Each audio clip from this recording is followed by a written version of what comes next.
Welcome back, everyone. Welcome back to another weekend edition of the WardiTV Monday, the WardiTV Monday number 74, your weekly dose of open StarCraft. I'm of course just VIP. With me, I'm joined by these amazing players and by the people in the chat as well. Welcome, welcome, one and all. We've returned with our weekly dose of WardiTV action, and again, we're still in the midst of catching on up. I know there's always people tuning in, curious as to why we're now covering this via replays. The reasoning for that is, of course, due to daylight savings, but I believe daylight savings is going to be hitting, or is going to be reverting back in Europe, I want to say at the end of March, and when that happens, we should be able to cover the WardiTV Mondays live once again.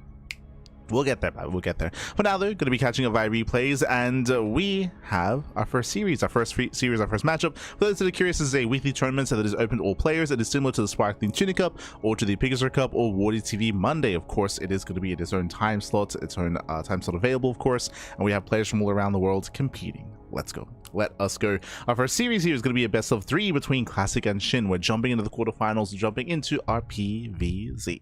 Let's go. Let us go. Are going to be getting into this. Oh.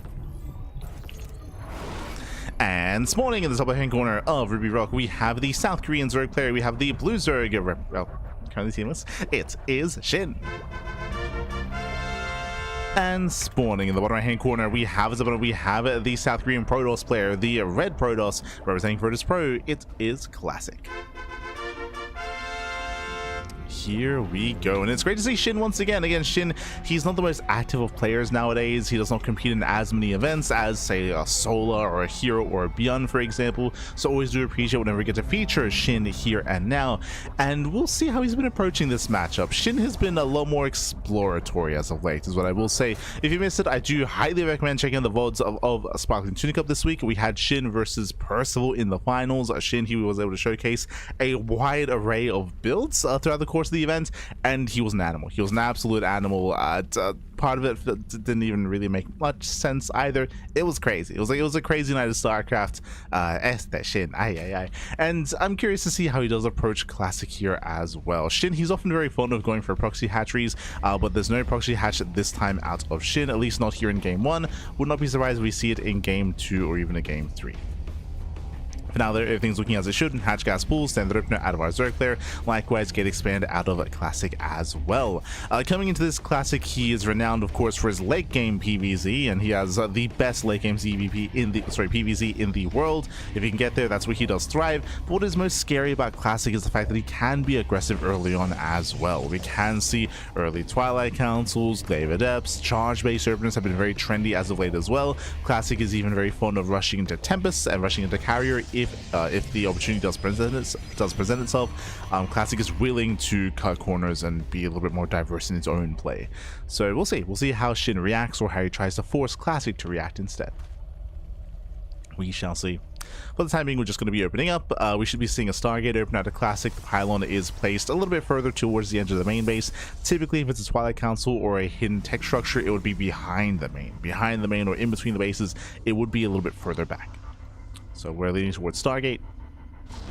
Stargate has been thrown down. We're settling in. Also, welcome to Ruby Rock. Welcome one and all to Ruby Rock. Ruby Rock is one of the smaller maps of the map pool. Shorter rush distance by ground. Aggression is going to be favored here, and we'll see how exactly aggressive we are planning on being, if at all. In my mind, SHIN is going to be all in at some point, whether it's a 3 base all in or 2.5 base all in. And I do expect aggression out of SHIN, as we don't often want to try to get into a longer and later game, at least not in this matchup, especially on this map as well. So we'll keep an eye on the tech, whether we go into an early Roach Horn, into an earlier Lair, into an early Evo Chamber. We'll see. Shall see. As we're soon getting into our tech structures. Shading to said main. Back at home, it's going to be Oracle first, not Void Ray. Void Ray would be to deny vision, deny scouting, and hunt down the Overlords and make it difficult for SHIN to figure out what was going on. But here, just opening up Oracle, and honestly, it's just a really secure way to open up in this matchup. It's a reason why it's the go-to. The Oracle is amazing at scouting, at harassing, at dealing with link roundwise, dealing with link counterattacks, defending back at home, having the utility of revelations, of stasis traps as well. It's honestly a really well-rounded unit, and it does allow Protoss players to open up, to scout, and to securely claim their third base. So we should be seeing a triple Oracle opener out of Classic. Oracles are moving out. Unfortunately, because it's so well-rounded, it does kind of stifle out many of the other diverse builds. We do still see like Twilight Council openers and Robo openers mixed in every now and then, but they're rarer, right? They're fewer and farther between. As the Oracle does poke out. Gets has some saturation, takes down the tumor so far. Second Oracle has arrived to defend the third, and we also have a third Oracle on the way. So just opening up triple Oracle, everything's looking normal so far. SHIN opted not to go for the early Evo chamber. True, there's no early chamber, there's no early Roach Warren. It's looking a little bit more like layer first. Oh! It does catch some transferring drones. Yeah, 1, 2, 3, 4, 5 drones going. Oh god. 6 drones going to 7. Oh no! That's so unfortunate here. So unfortunate for SHIN as he was just mid-transfer. Workers were on the way to get to the third base. 9 drones go down. 1 Oracle falls, but hey, there's still another one back at home. That was perfectly worth it here. I mean, ideally you want to keep the Oracles alive. They do have more value over time, but that is still brutal damage. 9 drones at the start of the game. Ay. That should not be happening. That should not be happening. And with that, SHIN, he's going to have to commit. He is redroning as we speak and getting a Roach Warren, but I will not be surprised if he does cut workers at 3 bases and he commits because he's fallen quite far behind. You should not be losing 9 workers this early on. We're expecting like 3, maybe 4 at the most. Speaking of, we're still not yet done. Oh my god. Getting 1 more drone.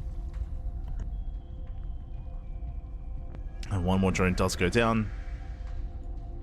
And behind this we have our standard follow-up here, Blink, +1, Gateway Explosion, getting into 6 gateways back at home.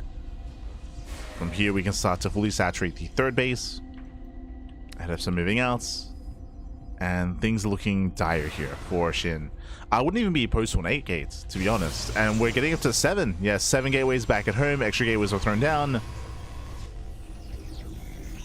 And it would make sense because... I'm dying. But because Classic is so far ahead, going for an 8-gate 3-base all-in would make a lot of sense here. What is that? No gases. We shouldn't be seeing any gases at the third base. We should be seeing a proxy gateway across the map. Yep, there it is. Speaking of it, there's our proxy gateway. It is going to be an 8-gate. It is going to be an all-in. Basically, Classic, because he's so far ahead, because he just killed 10 drones, he's going to be capitalizing on that, and he's going to be just going for the kill, just to kill his opponent for falling so far behind. This should be a very difficult defense here for SHIN. Alas, he may be able to force some mistakes. He does surround 2 adepts, so nice little pickoffs here and there. He can maybe harass, backstab, counterattack. Thankfully for SHIN, he isn't droning. There's no way he could, right? But he's not droning up. He's massing up nothing but Ling Hydra. Lings are moving out across the map, and they will hopefully buy some time. Yeah, you can see SHIN is trying to distract, trying to buy time. Does go for the backstab. The wall is open. Okay, Lings they flood in. They flood into the main base, they flood into the natural. Probes are going to be going down. The Oracles have to race back into the defend. At the same time, Stalkers are moving in. The Stalkers are pushing forward. And we're getting a little bit messy here, and across the map, only 2 probe kills. Yeah, the Lings, they do nothing. Classic focusing on the main assaults. Does blink well. Hydras are exposed. Da-da! Hydras are good, but they need some kind of buffer here. Oof. Yeah, losing 2 more Hydras. Back at home, Lings are still wreaking havoc. They get 2 more probe kills, 4 probes in total. Still not good enough. Still needs more damage. Needs more damage back. And Classic just picking this army apart. Again, there's just not much here. SHIN cannot produce as much as his resources were stifled, as he lost 10 drones earlier on. And Classic is here to end the game. He's here to end the game. Again, only a handful of Zerglings. And once the Hydra start going down, it's going to very quickly snowball out of control. Yo, we got the Slowlots. Let's go. Slowlots are waddling in. They're diving on the Queens, diving on the Hydras. Boys are being pulled. SHIN is getting desperate. We have the Oracles to help shut this down. And with that Classic, he has broken the third base. He has broken SHIN. SHIN down to 3 Hydras, down to 2, down to 1. GG gets called, and Classic takes game number 1.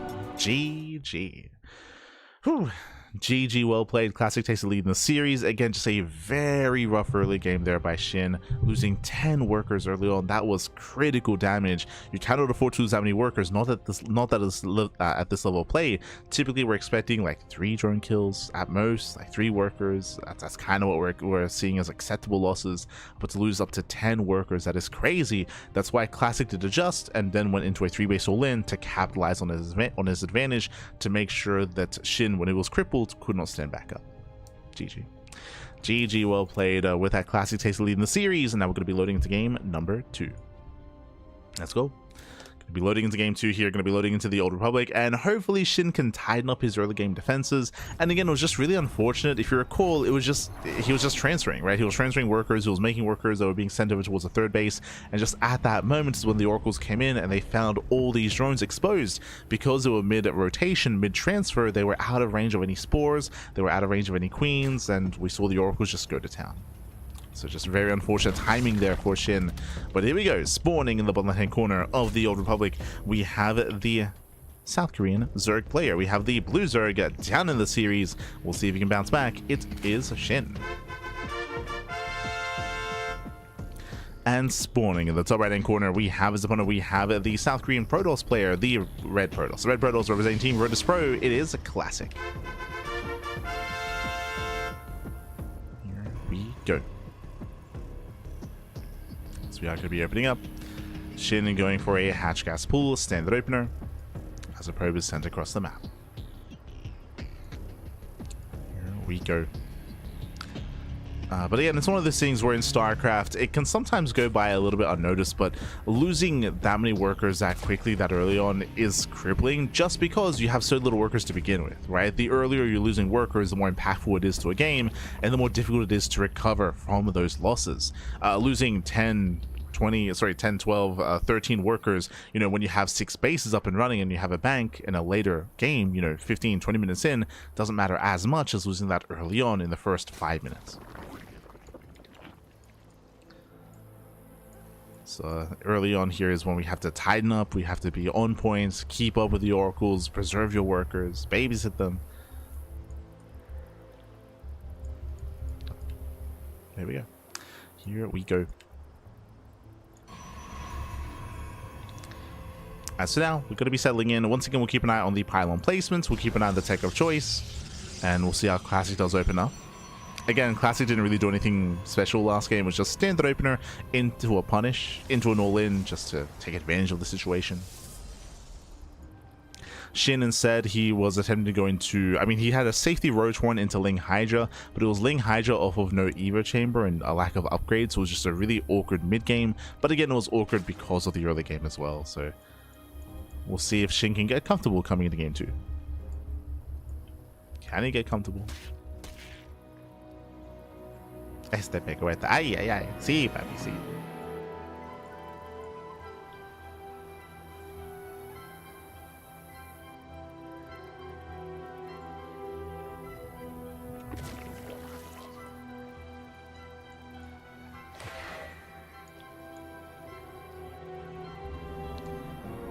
So now Classic is going to be shading across. Back at home, Stargate opener. Stargate into Oracle, most likely.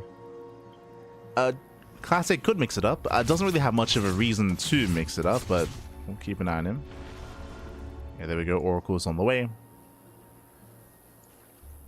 And for now, we just have our back and forth here. It's on Shin to keep up with the Adept, to make sure there is no shade. A second Adept is on the way. 2 Adepts, they can one-shot drones. They can and they will one-shot. So Shin has to take this that much more seriously. Does have to keep up.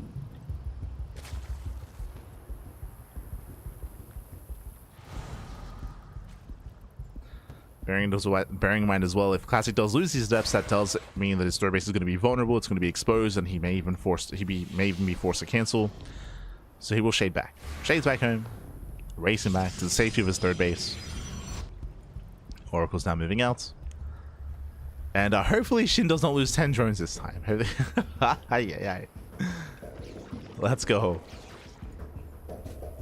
So now the Oracle gets eyes on the third. Spore's ready in the main. Spore gets thrown down to the natural. And so far so good. Second Oracle is on route. Is making its way across. And so far, no major losses here. This time the transfer is protected, thankfully. Yeah, the transfer is saved. The Oracle does take a little hull damage. Oh my god, the first Oracle goes down. Shin does shut him down. A couple of drones will fall, but not many. Only 2 worker kills, and so far a much stronger defense here from Shin, catching an Oracle, and this time it was not worth it for the Protoss player. 1 Oracle for 2 drones is not worth it whatsoever. That's a brutal loss, and that does mean that the third base and overall map control and vision for Classic is going to be stifled. It's going to be less vision, less scouting, less harassment, less support for the ground army. Now, if you were casting Hero, for example, which, I mean, it does happen to him from time to time, if you lose the first Oracle, Hero, he's one to replace it, right? He does replace it immediately. He's not afraid to do so. He's understanding of the potential of the Oracle. Hero Classic doesn't. So he's going to be sticking with 2, which can be a little bit risky. Oh, but he's going for a much more aggressive timing here. We have extra gateways. We have an earlier Twilight Council, Forge, +1, and Charge this time instead. Classic is going to be much more aggressive. I mean, I say much more aggressive. Last game he did go into an all-in. That is true, but this will hit quite hard as well, in its own way. No blink, but charge. Oh, and do you see what I see? Eva Chamber. So Eva Chamber means +1 melee. It typically means Ling Hydra. Speaking of, we have confirmation it is going to be Ling Hydra, and I'm concerned. What does this mean? This means no Roach Warren. Oh, my apologies. +1 range into Hydras. But this means there's no Roach Warren. This also means there's no Baneliness either. We're going for a very Hydra heavy composition as the Queen does barely get away. Oh, he wants it. No. Oh, he gets punished for it as well. Classic gets baited into chasing the Queen. Classic losing a second Oracle, also quite carelessly here. Yeah, Classic may be overconfident after the first game, but losing 2 Oracles so quickly. Brutal losses for the Protoss. Zealots are revealed, he knows. Yeah, Zealots are revealed, High Templar as well. Shin, he does need a Baneling Nest. Actually, he's just rushing. Yeah, he's just rushing across the map. He's trying to get this around. There's the NG overcharge. And now he knows he's up against Archons, Zealots, and Storm. So big scuff for Shin. Again, going pure Ling Hydra against this can be very difficult to achieve.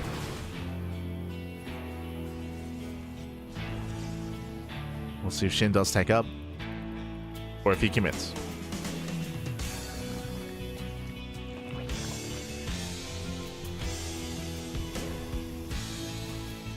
Not gonna lie, I have to recenter myself because this morning we were casting the patch showdown.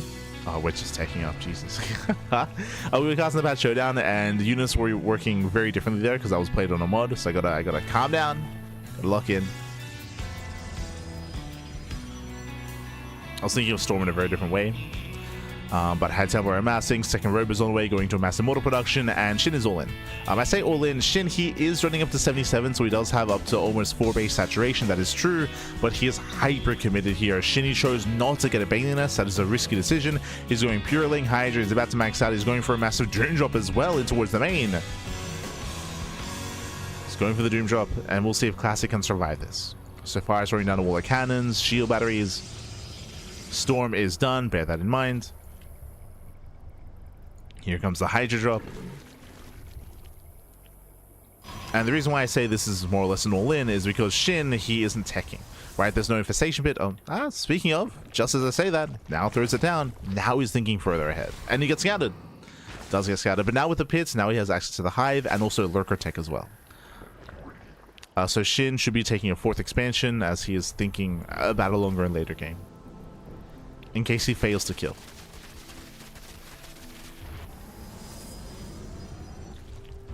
So we have a double Ling drop on the right hand side, a quad Hydra drop in towards the main.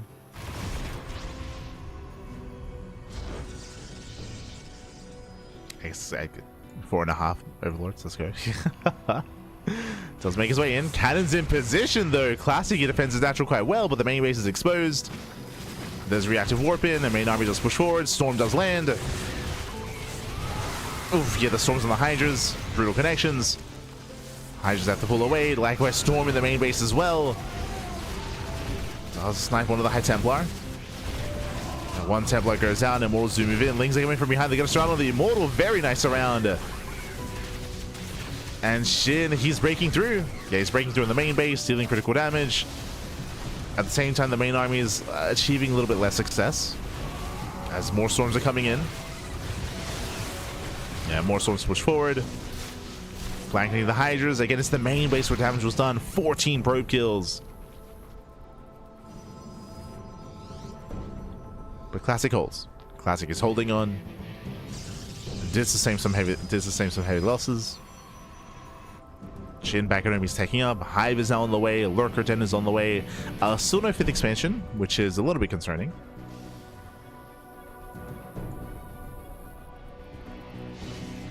Classic is recovering.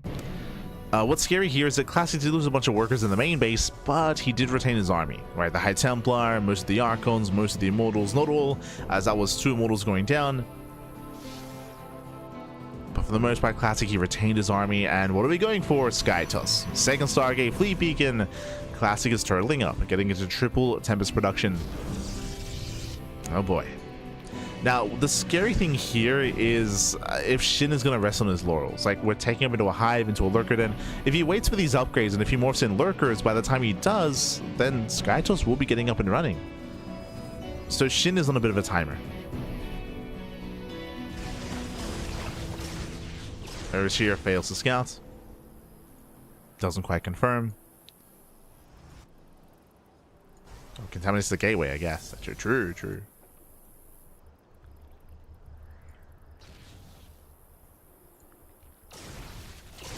As drop lords are spotted. Takes down the Phoenix. Okay, looks like we're pushing with layer tech lurkers. Not bad. I do appreciate that Shin is being more aggressive earlier. And we'll see what he can get done. And breaking a turtling Protoss is not going to be easy. Jeez, that's it. Oh, Stasis goes off, catching out two of the lurkers. Yeah, 2 lurkers get called out. At the same time, we do have Lings pushing on the right-hand side, starting on the left. Yeah, Lings are dealt with. And now Classic can focus on the main push. Stasis Trap is about to run out. Lurkers, that's not even more lurkers morphing in. Geez, 10 more on the way. Tempests are revealed, and it looks too little too late. Yeah, Lurkers are trying to push forward, but now we have plenty of Immortals, plenty of Storms. Tempests have arrived. Free damage on the Lurkers. That's already a heavy mortal count as well. Lurkers that can maybe trade with the 4th expansion. Tempest, they should be a little bit more cavalier here. There we go. Yeah, Tempest pushing forward. Class is just going for the base trade, going for the counterattack. Tempest will defend, and we have the main army pushing out across the map. Yeah, there's a detection. Every lurker is going to fall. Back at home, do we have any defensive lurkers? The answer is no. There's nothing back at home. Classic, it just moves out across the map. We have, oh, never mind, we have some lurkers coming in. Yeah, some lurkers did race back. Oh, 1, 2, 3. High Templar go down. Nice pickups, but honestly, Classic can just go up the ramp. You can just go up the ramp instead. Lurkers repositioning. Yeah, they do try to reposition here. The Lurker expansion went down. Classic does take the supply lead. Tempests are coming. Just has to wait. Here they come. The Tempest. The Tempest has arrived. We have the Sky Toss. The Lurkers are falling one after the other. Nice split with the High Templar. And Shin is being overwhelmed. He's being overwhelmed. He's being overrun. Again, he failed to kill Classic pre-Sky Toss. He couldn't do it. He tried. He could not break the Protoss. The Sky Toss is here. The Mothership as well. Oh my, massive storm. And she just can't engage. She just cannot engage. Oof. Storm's able to bullying back. Shin down to 1 lurker. Oh my god. Another storm. There's a cloak. No detection. Yeah, 0 detection here from Shin. A massive storm on the army. Everything melts. And with that, Classic, he has done it. He breaks on through. GG gets called, and Classic takes a 2-0 lead in the series. GG. GG, well played. Does claim the series. Does advance on. Again, I was covering best of 5s this morning. But GG, well played. Classic will claim the series 2-0. Shin, he almost forced the ace match. He did have potential here in game number 2. He had such a strong start. Remember, he killed both Oracles. He killed both Oracles at the start of the game. He was doing well for himself. He had gained map control, and he did decide to commit here on 4 bases. If you recall, his 5th base was very late. His further tech was very late. He was very committed with laying Hydra, And the problem is that he didn't do enough damage. He killed 14 probes, he killed 2 immortals, he killed 3 High Templar, but he didn't do any critical damage. The 4-base setup of the Protoss was still secure. That is all you need to get into Skytoss. That's all you need to facilitate 4 Skytoss to build up in into those Tempests.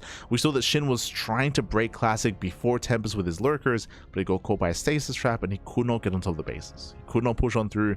He failed to break through before Skytoss. GG. GG, well played. With that, congratulations to Classic, as it does claim the series, and it does advance on to the semi-finals. Let's go. Let us go. And in said semis, we have our next pairing of players here. It's going to be a PvP between Classic and MaxPax. Let's go. They're going to be facing off on Winter Madness.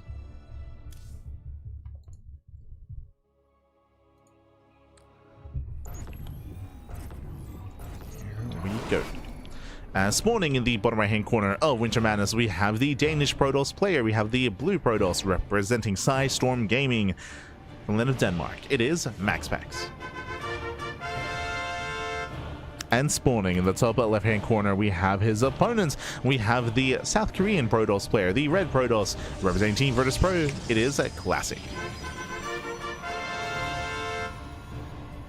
Here we go. We've made it here to the semis, and again, Classic looking dominant in his own performance. I mean, I say that there were some mistakes he was making in Game 2 against SHIN, but he was able to make up for that. He was able to defend, able to turtle on up, and break on out. But now we have a very different matchup. Welcome to our PvP. Welcome to Winter Madness. Typically here, we do see Classic as the aggressing player. He's very fond of Proxy Robo. Proxy Robo is very common, and we do expect to see it at least once in this series. MaxPax instead, on the flip side, is known to be quite greedy. Known to be quite greedy here and cut corners and take faster expansions. It'll be on Classic to punish. And we'll see if he can. See if he can. For now, 2 gate opener at a Classic, further back in his main. Meanwhile, MaxPax going for a gate, a cyber expand. That's why there's only 1 gateway here. The plan is to go for the cyber core, a faster expansion, or even a faster Stargate before Nexus. He's got options. Here's the cyber core. Cyber core is thrown down. MaxPax confirms that the setup, confirms the gateways, and is looking for the second pylon. Speaking of second pylon, here over towards the ramp, no proxy. No proxy, no shenanigans. Everything's on the up and up. There's the first Zealot to focus on the initial pylon block, assuming there will be one. And so far, Classic's been quite tame in his response here. He's been quite tame.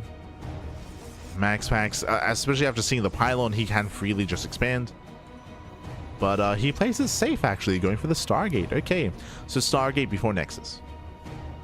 This is the standard safer variation that MaxPax does enjoy going for. Of course, Classic does confirm.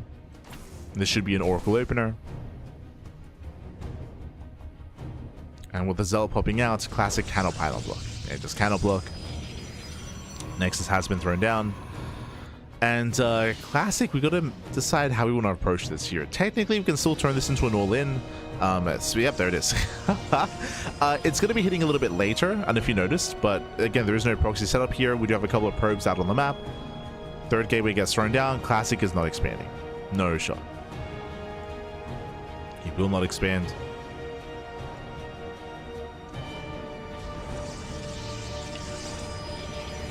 I believe he's trying to make it look like he wants to play standard, but the Adept confirms there's still no Nexus. Shades into the main. Doesn't quite commit in. And again, it's going to be a later all-in here from a Classic. Because it's a little bit later, it means that MaxPax is lured into spending resources on the proxy, sorry, on the natural, on the Nexus. There it is, a 4-gate 1-base all-in. Oracle takes a lot of hits. Adept does shade into the main, confirms that the gateway, I believe. Checking the vision here, MaxPax did see the gateway, he knows. Yeah, he knows 100%. There's no all-in coming. We have batteries being thrown down as we speak. We have 3 batteries here on the low ground, the Void Ray into the main base as well. Also bearing in mind that MaxPax, he confirmed there's no Twilight Council. There's no Council, there's no Blink, so he knows he doesn't have to focus on any kind of main base defense.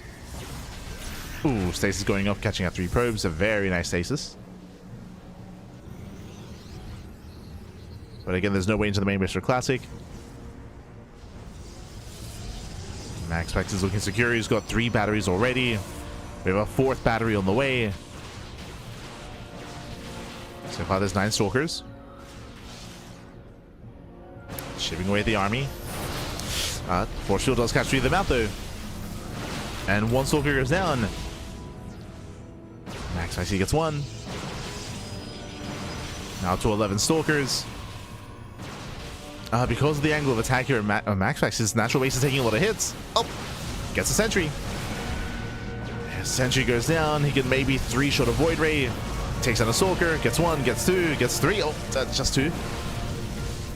Takes down 2 Stalkers. Still sustaining some losses though. Down to 10 Stalkers. Down to 9.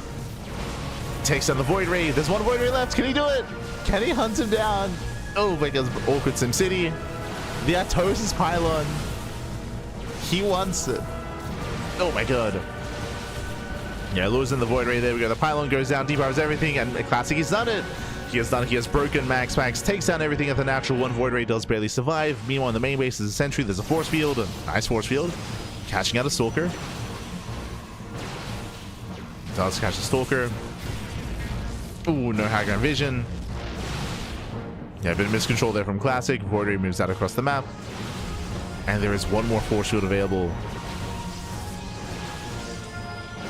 But again, this is a messy defense here from MaxPax. His Robo is late. Late Robo.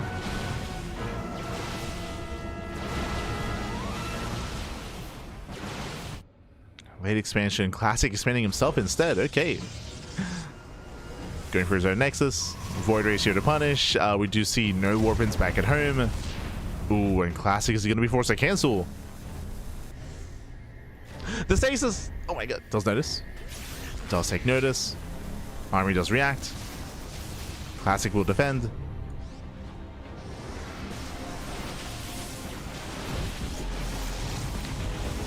So Classic is moving in. Trying to get within range here of the Cybercore.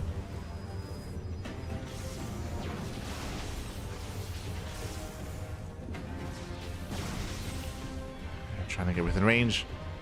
Still containing his opponents. MaxPax is being forced into his own all-in. Being forced into it. And he can still pull this off. Classic, he wasn't quite able to scout the follow-up. He's not aware of the Robo. Stays trapped back into the main. Oh my god, close. Very close. Classic is holding. MaxPax slowly breaking out, even looking to surround the army. Remember, Classic has not been able to reinforce this in quite some time. And MaxPax, he can take the fight. Yeah, he can take the fight here. The Classic gets surrounded. Trying to dive in the Prism, and he will lose everything here. Massive loss for Classic. As all these Stalkers go down, fails to take down the Prism, wasted DPS, goes to the recall, saves 2 Stalkers. And suddenly MaxPax, he has momentum. Does have that Stalker lead at 9-5. We got batteries on the way for Classic. Classic is in danger. He's in trouble.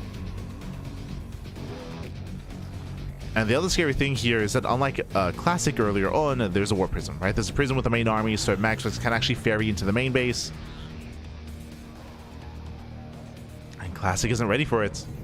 Yeah, he's going for the main. He can force field. No, he can force field the Ram. And recall was just wasted. Yeah, the recall was just wasted.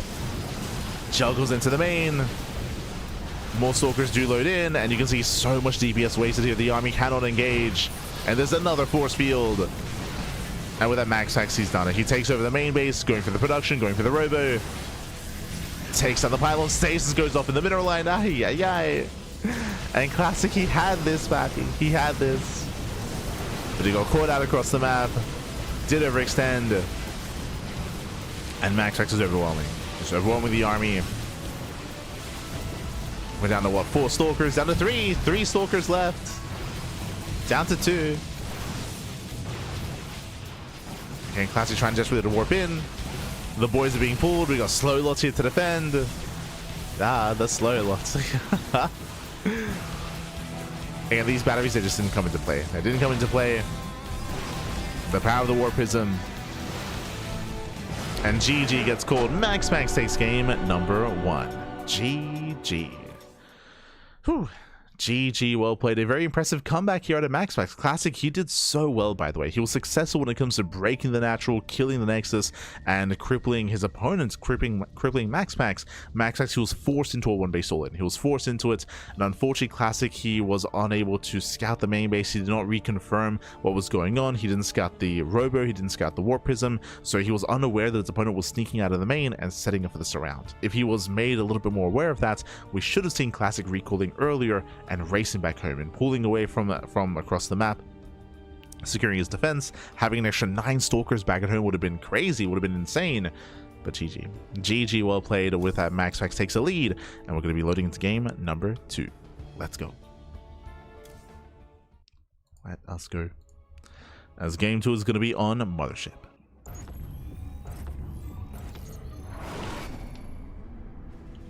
And spawning in the bottom side of Mothership, we have the Danish Protoss player, the Blue Protoss, representing Sidestorm Gaming, leading the series 1-0. It is MaxPax. And spawning in the top right-hand corner, we have his opponents. We have the Red Protoss player, the Red Protoss player, the South Korean Protoss, representing Team Virtus Pro. It is Classic.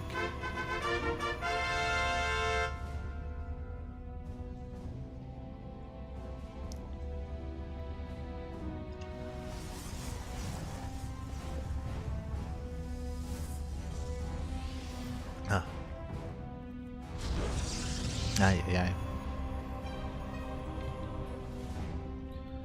So we are going to be settling in. So we're going to be calming things down. This time we have MaxPax being a little bit greedier, going for the low ground gateway. So low ground pylon, low ground gateway, going for the gate expand or gate cyber expand.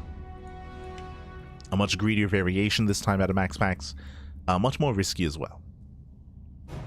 Classic on the flip side is going for his own 2-gate opener and most likely 1-base all-in.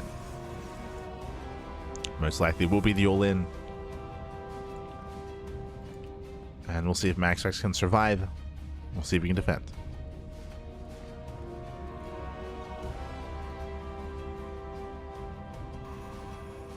As Classic should be setting up his pylon. Yep, he's setting up here in the center of the map.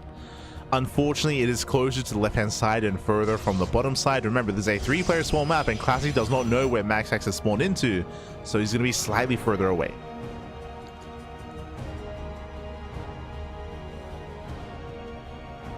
He'll be slightly further back. MaxPax poking into the main.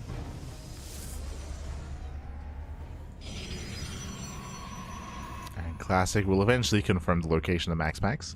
MaxPax, he went for his own gate expand into Cybercore. Very greedy build here by MaxPax. Very greedy.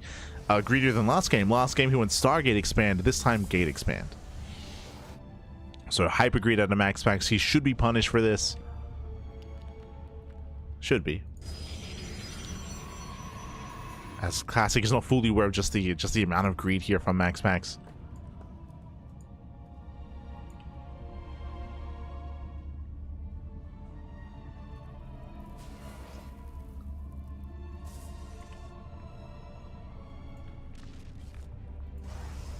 As the gateway is finishing, Classic pokes in.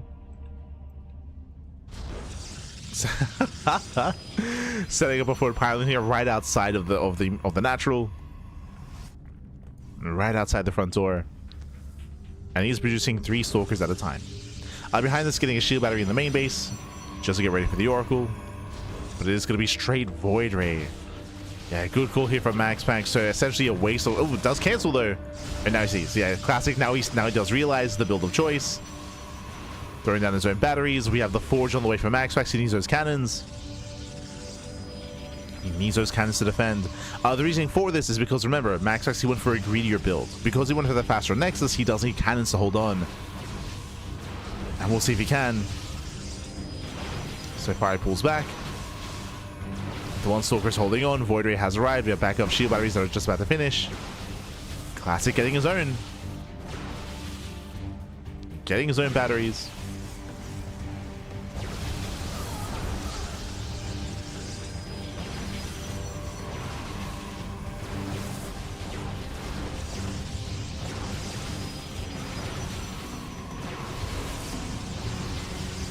gateways are getting picked up. Does get the first gateway. Voider's exposed. The batteries, they do finish up. But can he overwhelm? Gets one. Getting two. Two batteries go down. Going for the outcharged pylon as well. There's the backup pylon already. Pylon goes down. Depowers the cyber core. Second void ray has arrived. And Classic, does he have enough? Bleeding out a lot of stalkers. There's the NG overcharge, keeping the void ray alive, and wow. MaxPax, he punishes. He punishes the army, takes down almost every single stalker. We're down to 3, sorry, down to 4. The batteries, they're still up, Backy. They're still up. And now we're getting to a third void ray. Third void race on the way. You saw what MaxPax will do with 2. What about 3? Yeah, now cannons are finishing up as well. Now much stronger defense.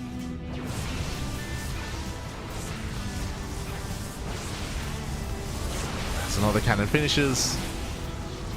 Third void ray moves in. Yeah, GG. GG gets called. The all-in has failed. MaxPax, he defends the natural, and MaxPax will take the series 2-0. GG. Whew. GG, well played. Max actually gets away with his greed, able to expand here at the natural base, and a very, very clutch defense. And again, he was holding on with the bare minimum amount of units. He was holding against 5 stalkers with 1 stalker of his own, thanks to the batteries, of course.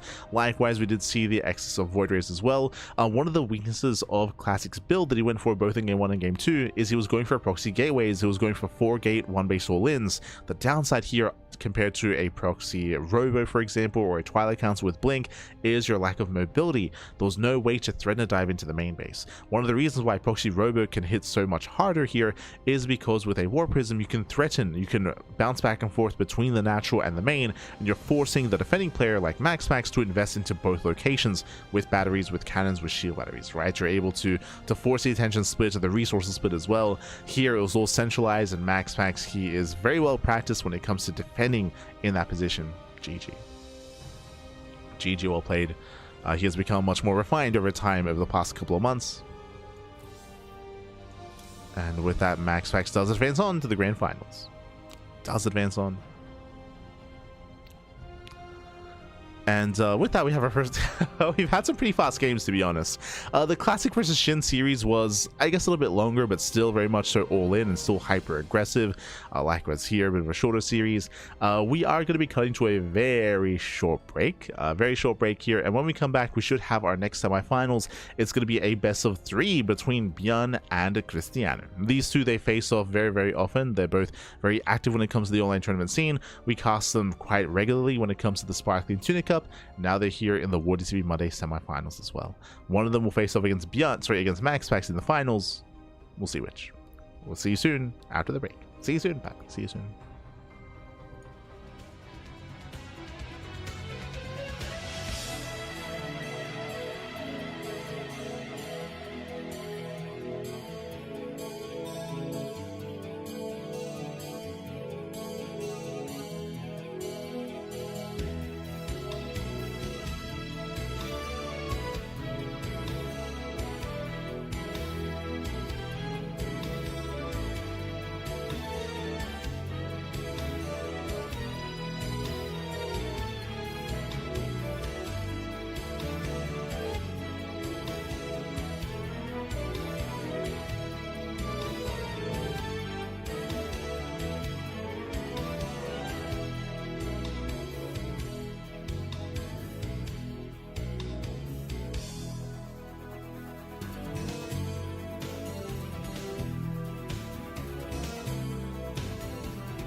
And welcome back, everyone. Welcome back. Ooh, welcome back. Hope you enjoyed that lovely brutal OC as we've returned. We've returned here with the semifinals, with the other semifinals match of the WardiTV Monday number 74. And so far, we've seen nothing but all-ins. We had the SHIN versus Classic series, and of course, Classic versus MaxPax. MaxPax is waiting in the grand finals for the winner of this matchup, and we'll see how this does turn out here. What I am excited about is that these two, they face off very, very often. We cover them quite often on our channel, and they often do go back and forth as well, and often in the mid game. So I am ready to sink my teeth into ideally a longer back and forth. We'll see. We'll see, as game one is going to be on Tourmaline already. One of the smallest maps in the map pool. Aggression is favored here, and we'll see how aggressive our players plan on being. Let's go. Let us go. As spawning in the bottom left-hand corner of Tourmaline, we have the South Korean Terran player. We have the blue Terran representing Shopify. It is ByuN. And spawning in the top right-hand corner, we have his opponents. We have the red Protoss player. We have the Polish Protoss representing Onside Esports. It is Krystianer. He's no longer offside. He's onside. Let's go, let's go. As I mean, that there's a lot to get into, of course, but if you have been tuning into the news as of late, and we still have to discuss this during the podcast, that's going to be in a couple of days' time, of course, but Team Vitality, they did step away. They did end their partnership with Onside Gaming, or Onside Esports. I know they switch back and forth every now and then, but that does mean that Onside is now its own entity. Offside Esports has been dissolved and absorbed by Onside. So we're all Onside here. Let's go. Let's go. That also means that Krystianer is going to be playing alongside his teammates in the, I believe he's going to be playing in the WardiTV Team League, alongside Maru, alongside Ryung, alongside Zhao. We'll be competing together.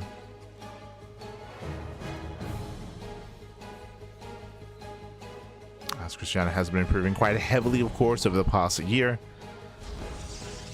And again, we'll see how our players do adjust their approach. We shall see. As we have ByuN going for an economic opener, single gas out of our Terran player, going for a Rax expand. We do see Krystianer being as annoying as possible. On patrol. And does force a CC off center, so nicely done here by Krystianer. Again, it's not a big deal, but it does delay the expansion, does delay mining, it does put a thorn in ByuN's side.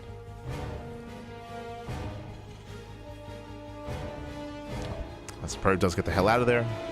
Does pull away. ByuN, he does a very ByuN thing here. I say very ByuN thing, very Korean TVP, as ByuN does not SCV scout. No SCV scout and no Reaper scout either. He does go for his Marine, checking for proxy locations, making sure there's no proxy gateway, but outside of that, he has no idea as to what Krystianer is up to.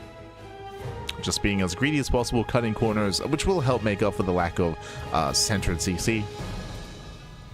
We'll make up for it.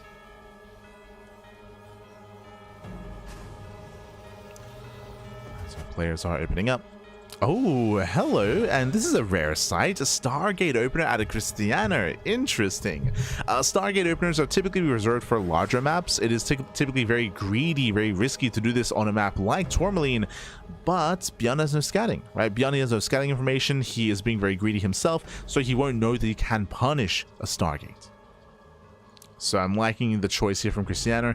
With this Stargate, we can go into early Oracles for Harass or build out that Phoenix count to shut down any drop play.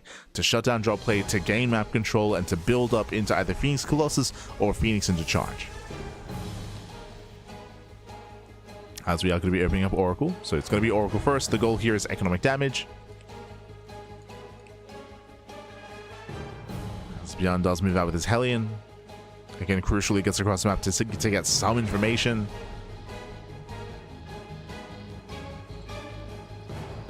So Hellion does slip by. Oh, yeah, it does barely slip by. Gets into the main, gets a full scout. He does confirm the Stargate. Yeah, he sees all, he knows all. Back at home, he was preparing for his own mine drop. Is where it's going to be an Oracle, not a Phoenix. And we can see it's going to be a big ground switch. Wait, did ByuN see the Twilight Council? I believe he did. Yeah, did see the Council. ByuN is aware. He's aware of the Oracle. He's aware of the ground switch. So again, big scouting here by ByuN. Adepts, they commit to the shade. Pass the Widow Mine. Boys are being pulled. A lot of Marines are going to be going down. The Oracle comes in as well to support. Yeah, nice control. Nice control at ByuN. He does save those Marines. Does try to drag over towards the mine. So far, it's going to be 3 SCV kills. The Cyclone does arrive, and with that, ByuN, he will hold. He holds, cashing out both the depths. Oh my god. Both the depths go down. And again, a very chaotic, but a nice defense nonetheless. ByuN, he bleeds out a couple of SCVs, but he does defend back at home, and now here comes the counterattack. Oh boy. And again, he knows that he has nothing to worry about in regards to Phoenixes. As there are no Phoenixes. Did see that tech switch. Now boosting across the map. We have Cloak Banshees behind this as well. ByuN spots the fast start expansion. I am here. ByuN does skirt around the edge. Making his way into the main. Seeing the fast start should prompt aggression out of ByuN. And we'll see how hard he does move out. As he's going for the mineral line. Gets one, just the one probe. Nothing major. Does rescout though, does confirm that nothing's being made for the Stargates, and does confirm the mass amount of Link Stalkers. Technically, there was a chance this was going to be charge. But ByuN is now fully aware.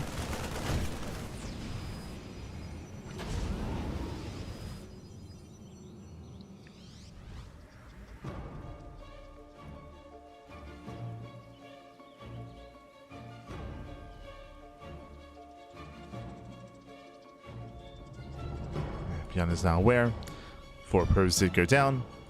I believe that was to... yeah, the mine drop. It's Krystianer now. It's time for him to counterattack. He does have Blink. Bear that in mind. Oh. Unfortunately did miss the Banshee with the Revelation. Yeah, that was unfortunate. Meanwhile, the Banshee does get across the map. Gets 2 probe kills, forcing the recall as well. Oh, as there is that Revelation, just barely.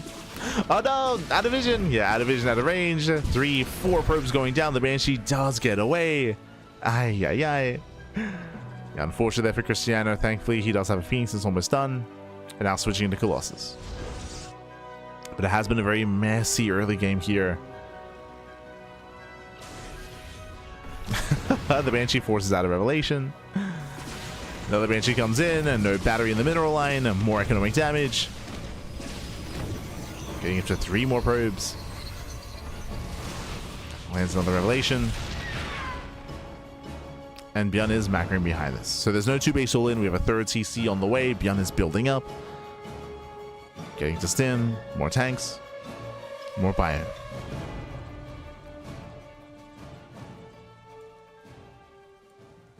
Oh, as Krystianer moves out, unfortunately, he does miss out the drop. Drop does sit by. Colossus will be amassing. And it's going to be up to Krystianer to contain, right? To contain the Terran. To keep ByuN busy here on 2 bases for as long as possible. This move out also scouts a 3rd TC. So Krystianer, he knows. He's aware of the expansion. So far, getting up, what, 4 or 5 Marines. Very nice. Hasn't lost a Stalker yet, but he's going to be careful. Oh, there's a stim. It does stim to chase. Stalkers going down across the map as well. Messy defense here from Krystianer. As more Stalkers get picked up. Oh my god, the Oracle as well. Okay. Nice target firing. ByuN. Catching out the Oracle, forcing the army back home, and that does create an opening to expand.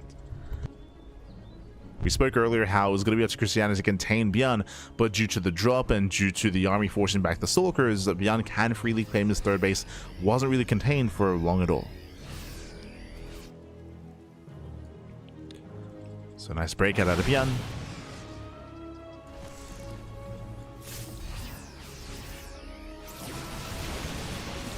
In here trying to catch out the Stalkers. And he gets 1. He gets 2. Oh, just the 1. Just barely. Now it's going to be up to ByuN to secure this position. He's got his tank line, Sim City. We got some depots. We got some bunkers. These are to drag the fire away from the main army. To tie up the Colossus.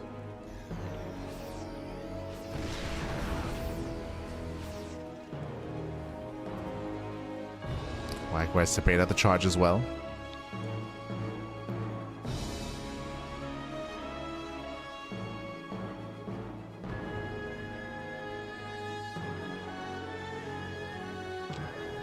And this is looking a little bit concerning here. ByuN is not getting a 4th CC, is building up even further.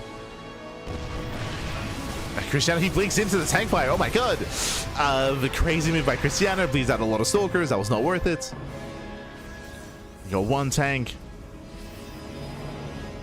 And Krystianer, he might just commit in. Yeah, he's going for the warp in. Krystianer, he's going for it. He's going for it. There are 2 tanks, sorry, 3 tanks behind this. Massive tank shells on the zealots. Oh, good. Yeah, just free damage here on the charge lots, and Krystianer is going to be forced away. He's forced back.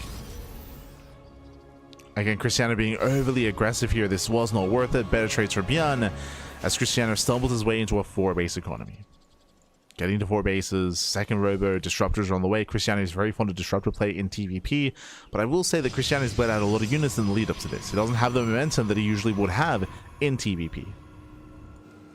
So Krystianer is lacking that momentum, and ByuN does have the lead instead. ByuN has a superior economy, likewise building up the greater army as well. And I'm concerned that Krystianer will not be able to stop the 4th base of ByuN.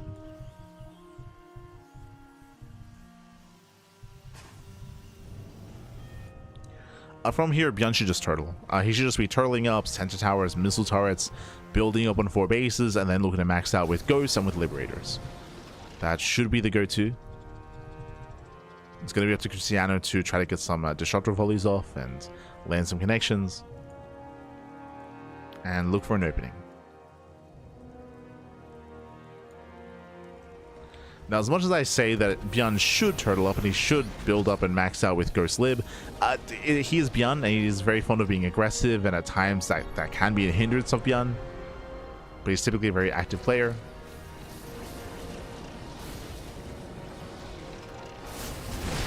That at times does kill him. There it goes off, no major connection. 4th base is now being taken. And again, Krystianer, he knows he can't just let it get up and running.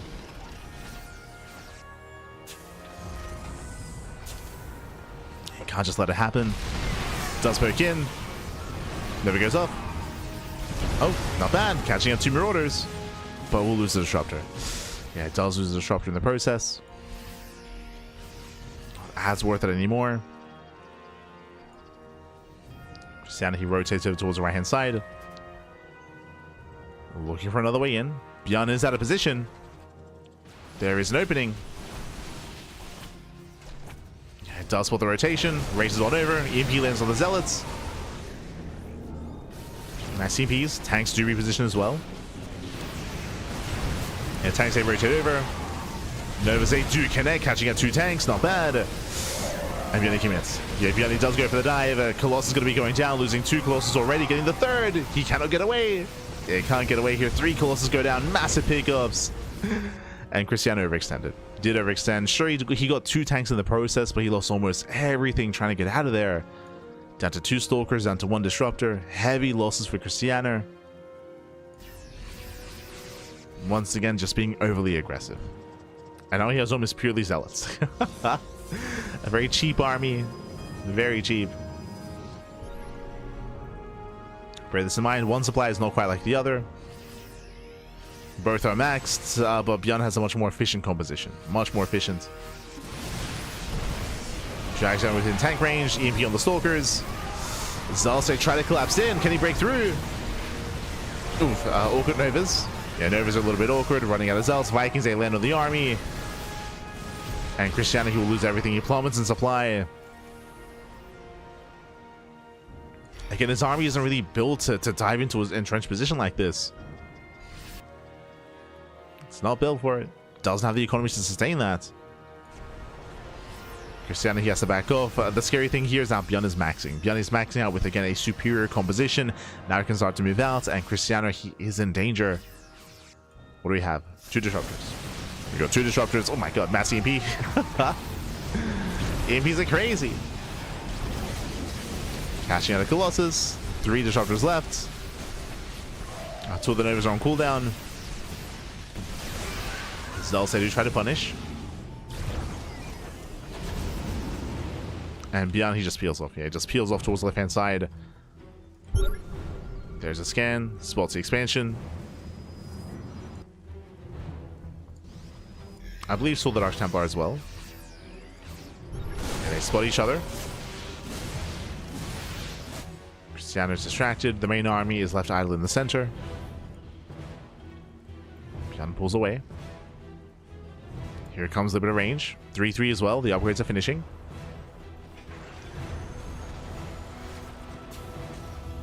The upgrades are finishing up.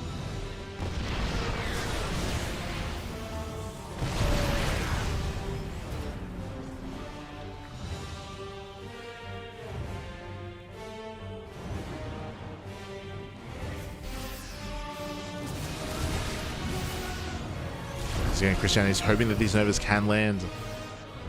He's basically heavily reliant on the Novas. Doesn't really have much else behind this. We now see a Stargate on the way. The attempt is switching to Sky Toss. It's a messy transition here from Krystianer. And he fails to deny the 5th base. The 5th base now getting up and running. ByuN can now build up a bank. Oh, Novas, they do connect. Massive, oh my god, massive connections. ByuN. He walks into the Novas. Okay. Krystianer, can we do this?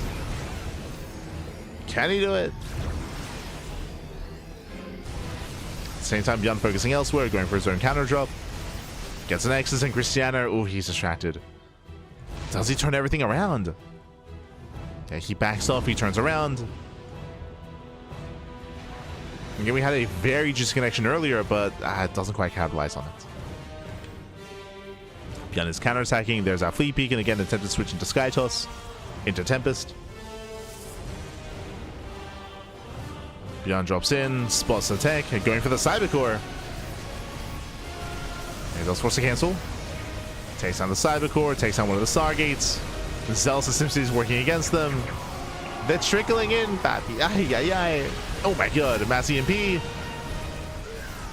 And ByuN, you just trade. Yeah, you just stand and trade here. He just stims. He stims and he wins. Takes down all the Zealots.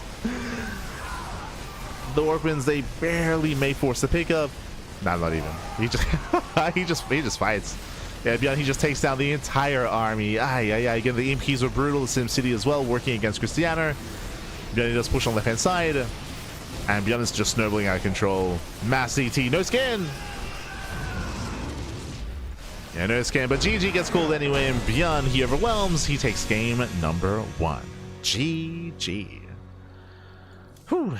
GG, well played with that. ByuN, he does claim the first game here. Again, it was just a really rough early game for Krystianer. We saw twice that Krystianer, he overextended pushing into siege lines, and he was losing fights time and time again, just beating out too many Colossus, too many Zealots, too many Stalkers, was overextending, overconfident, and misjudging the strength of his army and misjudging the strength of ByuN's position.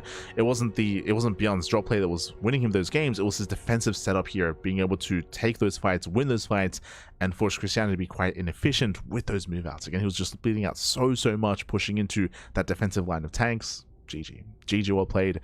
With that, ByuN, he was able to perfect his army, building up into Ghosts, building up into Liberators. GG well played. ByuN, he does take a lead in the series, and we'll see if he can extend his lead and claim the series, or if Krystianer can bounce back. Let's go. Let us go. Krystianer can't fire his disruptors and attack with the rest of the army at the same time. That is not true. He can. We've seen Krystianer dominate ByuN in the past.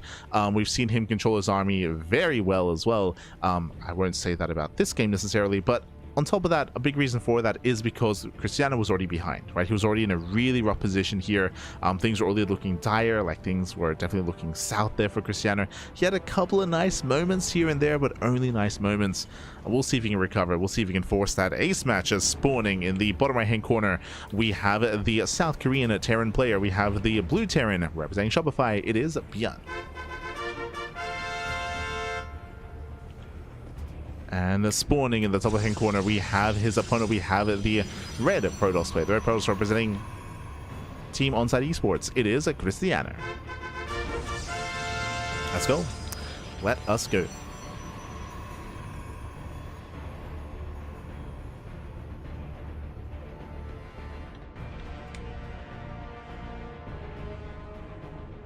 You're not going to be opening up.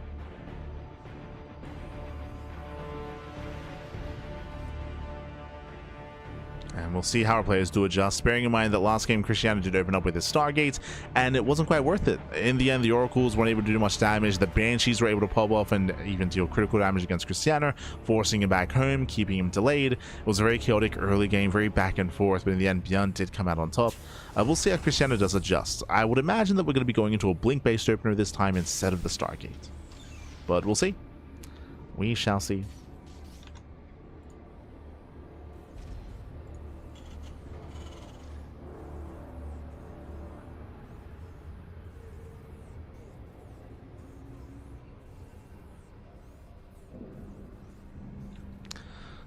We go as ByuN is once again going for an economic opener. Rax expand. ByuN, he will skip his SCV scout and skip his Reaper scout as well. So once again, ByuN is cutting as many corners as he can. I mean, for the most part, he could have gone CC first, which would have been even greedier. But for the most part, Rax expands, no scouting, checking for proxies before settling in. Now, last game, this led into the early defensive Cyclone into Cloak Banshee, to Cloak Banshee harass, which did buy a lot of time. It did kind of expand a bunch of revelations. It did keep Krystianer busy. This time it is going to be a Twilight Council opener out of our Protoss. Okay.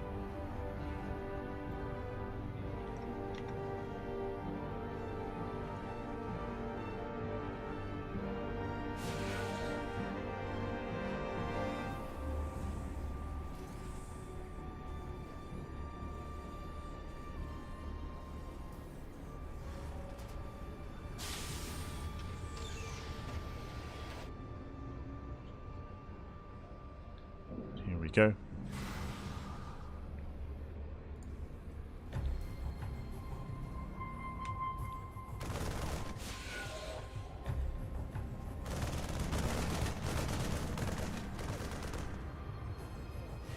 Krystianer does poke in. Behind this, we do have our standard follow-up here. Cyclone is on the way just to be safe. And medevac for the Cyclone drop. Again, we had the same opener last game. Then this did lead into the eventual Banshees. Hellion slips in, and ByuN, he doesn't quite confirm the tech yet. We did see another gateway. Gets 2 probe kills and does see even more gates behind this, so he knows. It's fully where it's going to be Blink. We can see it's going to be 3-gate Blink out of Krystianer. With this, he can be a little bit more assertive. And the goal will be to gain map control. Oh. Dev is called out. Here comes the drop. This time we do keep the tech lab on the factory. Tank production has begun. Tech lab is going to be on the way in the starport, but this could also be for an attempted add-on stop. We'll keep an eye on him. We'll see if ByuN does go Banshee again. Oh wait, as Krystianer expands towards ByuN. Wait, what? I'll be honest, I don't think I've ever seen a player willingly expand here towards their opponents. I say willingly because, I mean, again, ByuN is being active and he's being aggressive, that is true. But this is a very awkward position for the Protoss. Very awkward. As this base is prime for like a 2-base all-in. Like, it'd be very difficult to defend. Nice catch. Very nice. Ooh, medevac goes down. Cyclone as well. A nice start here for Krystianer. He did need this. Behind this, it's not going to be Banshee. Going opening a Raven into his bio. Oh, never mind. Okay. Gets the one. Gets the one into add-on swap into Sim. Krystianer does move out.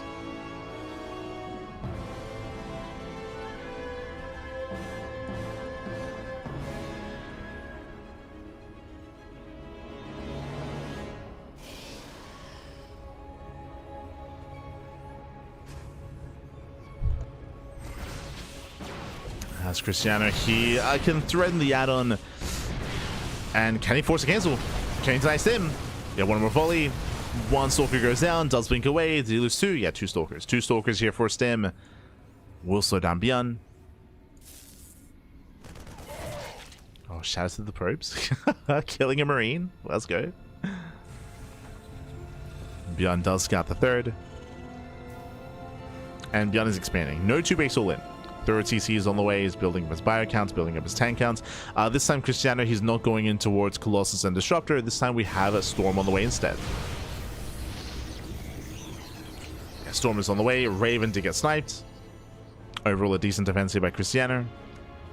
Catching the Cyclone job, catching the Raven.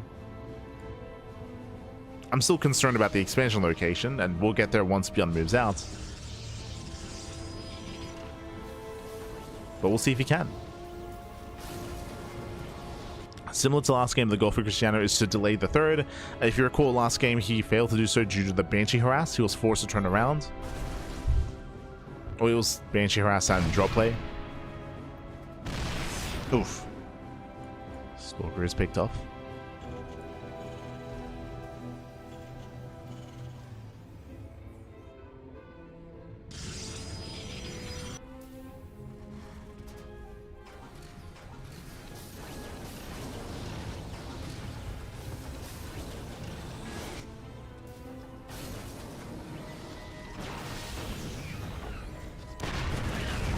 Oh, as Krystianer, he's tempted, very tempted here to dive on the tanks. He gets punished. Again, we have already 5 tanks for ByuN. Jesus. A heavy tank count, getting up to 6. And Stalkers, they cannot move in. Oh, they get, oh no! Yeah, they cannot move in, they get punished. Again, Krystianer, I'm sure he's not quite used to seeing this many tanks this early on. Just a heavy tank count. More Zealots are warping in. Charge will take and punishes. Now, because the tank count is so high, the supportive army is a little bit smaller. Remember, Stim is just now finishing in 5 seconds. Krystianer is going for the dive. Storm is done. Can he break him? He's going for it. Nice Sim City. Yeah, nice Sim City. Storm in the fire. Marines, they just run past. They avoid the storms, but the tanks are going down. Getting all 3 tanks on the low ground. Can he get more done though? The bio army. Yeah, the Marine army, they do Stim in. Hiding back against the Zealots.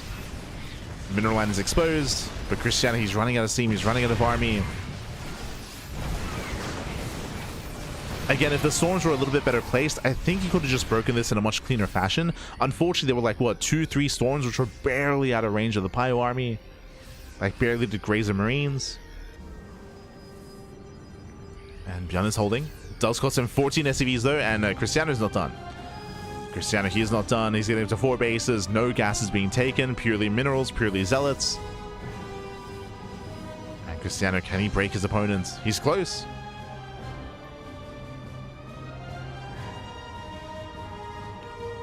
Yeah, from 6 down to 2 tanks.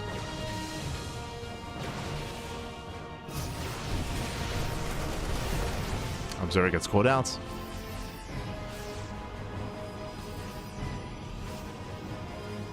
Krystianer warping in another wave.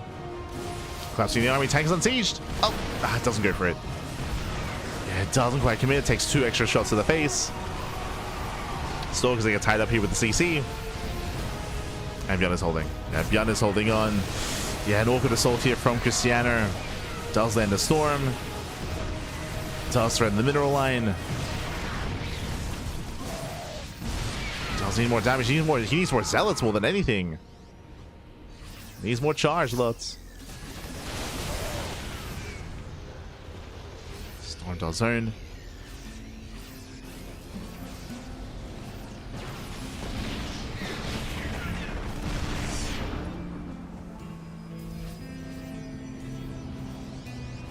As Krystianer is still quite committed. Behind this, taking more expansions to be able to afford all of this. His tech is quite low in regards to his robo production, any further splash damage. The goal was to kill then and there, and he fails to do so. ByuN holds, ByuN defends, and ByuN can now build up a greater army. Ghosts are now on the way. Ghosts, CMPs, armory for 2-2.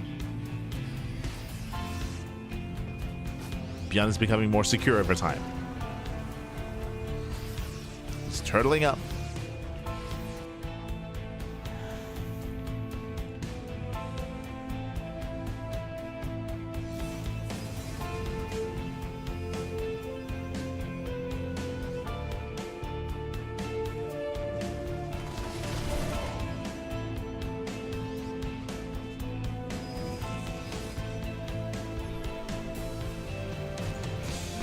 Krystianer collapsing forward. Once again, though, brutal choke point. not quite able to break through. Zealots peel up into the middle line. They get a couple of SCVs, but that's all they get. 5 SCV kills. Again, Krystianer, he cannot break this position, and he should stop trying, to be honest. It might be too late at this point, but Krystianer, he has to back off, take gas and start to take up. Now he's working towards Colossus. Get the second Robo on the way, the Bay on the way as well. Krystianer now pulls away, but after losing so many charge lots. 41 Zealots, the 16 Stalkers. It's been rough trades here for Krystianer. And ByuN is now taking a 4th. And this is where Krystianer needs to engage. He needs to stop that 4th base. Or slow it down. Through EMP. EMP lands, he commits. Yeah, it goes for the dive. Gets into one of the tanks. Yeah, 1 tank goes down, but only 1 tank. ByuN, he dominates this fight. He shuts down all the Zealots. Stalkers are exposed, and Krystianer, he's being forced back. He plummets in supply. Oof. Again, he did push into the siege line. He got 1 tank, but just the 1. And ByuN is getting out of hand here. ByuN, he will soon have the superior economy. He's getting his 4th base up and running.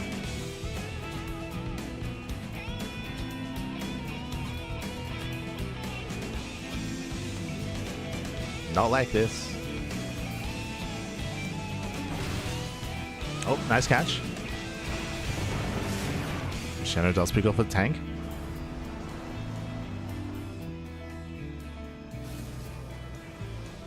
Does at least get a tank. From here, Krystianer, he can now start to take up. Building on more Colossus. But the scary thing here is that typically the Terran player has to fight for their 4th. ByuN didn't have to. ByuN was able to freely claim his 4th base, so again, ByuN can now start to snowball out of control, build up that greater army, look to max out. And there aren't really many ways in to stop these bases here. That's the thing about Winter Madness. Your 4-base setup is very secure.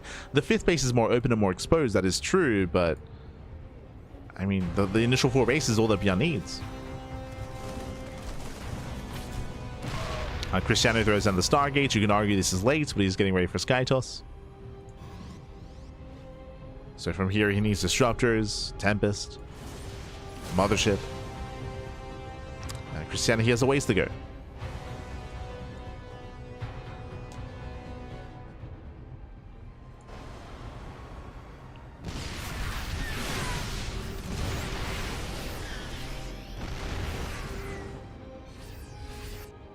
He's got a ways to go here.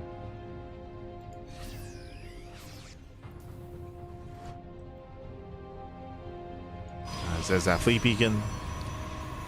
Unfortunately, because this tech is as late as it is, and because it'll take so long to build up into all those Tempests, there's going to be a window in time where ByuN has the maxed out superior army and can start to snowball out of control.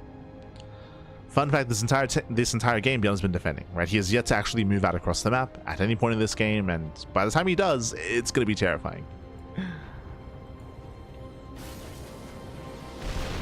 But now he's very secure.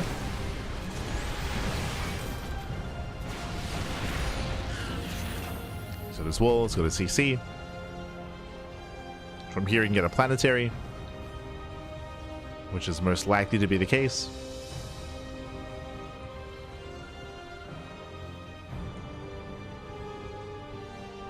Mothership has begun.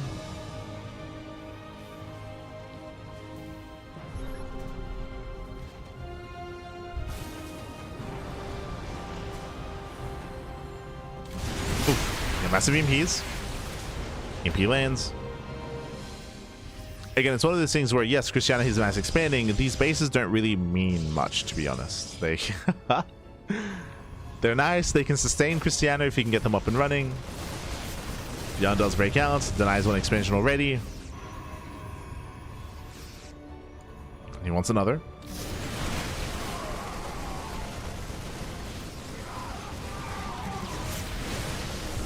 Catching up the Templar, denying any kind of storm. ByuN overwhelms the charge lots. Krystianer, he doesn't want to turn his army around. ByuN, he respects the cannons. Oh, he gets caught out. Yeah, massive EMPs. And Krystianer not paying attention. Massive connections. Vikings able to back the Colossus. Nice storm towards the end. Did have one nice storm there by Krystianer.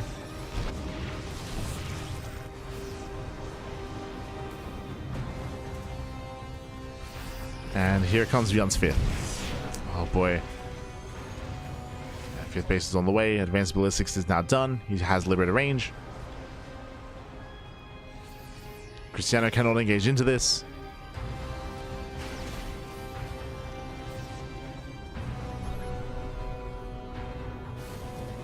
But again, he has to try to fight for this expansion. He has to try. As more liberation has arrived.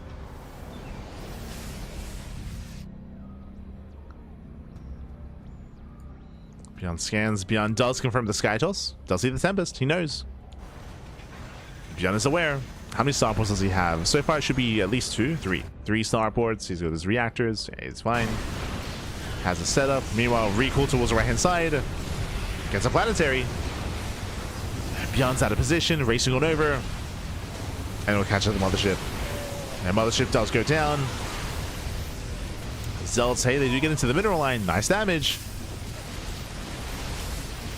Nice economic damage. Krystianer pulls away. And that was a decent rotation, bearing in mind that Krystianer, he has a bank so he can afford these trades. He can afford these losses. But he has to get out of here. No! Losing 2 more Colossus. Brutal EMP, there's no storms. Sorry, I should say there's one. One storm does run away. Oof. Yeah, the Templar are caught. Another storm comes in. Those are brutal losses here for Krystianer. ByuN is rebuilding. And here comes a planetary. Getting his planetaries up. Throwing down more turrets. ByuN still just securing himself. Scans once again confirming the Sky Toss.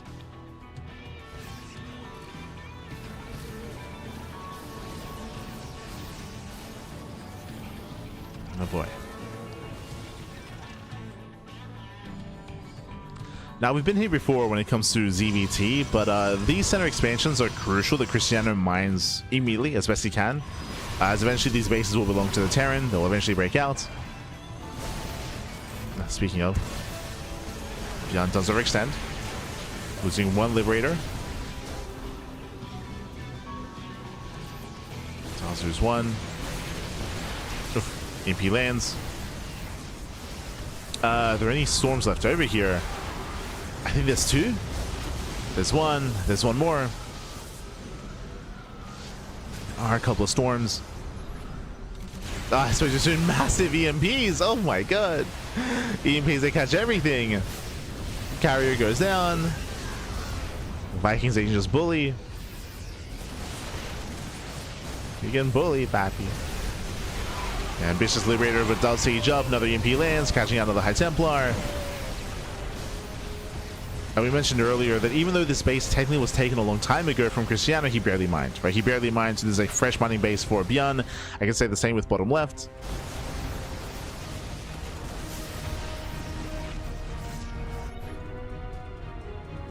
So Krystianer, he has a larger bank, technically on paper, but ByuN, he has an even greater bank, technically here, or he's equivalent here when it comes to his own bank, as he has these fresh expansions. Has these fresh bases.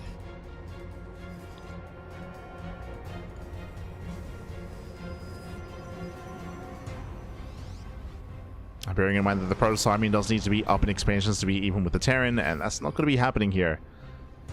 Ay, ay, ay.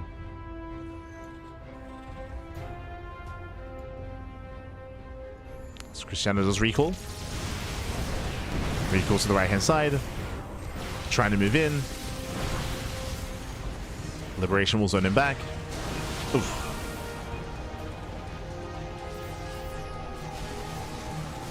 And Krystianer is being pulled apart, losing another Nexus. Another mothership! No! Yeah, mothership gets caught. Massive pickup. ByuN's drop is not stopping. Getting one, getting another Nexus. Do we have a scan? Does he notice? Free damage to the DTs. Let's go. And Krystianer, he holds. Yeah, just free damage with the Dark Templar. ByuN didn't quite notice. He was inattentive.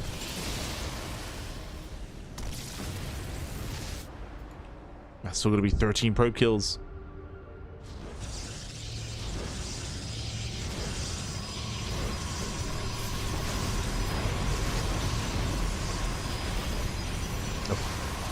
Yeah, catching up 2 more High Templar.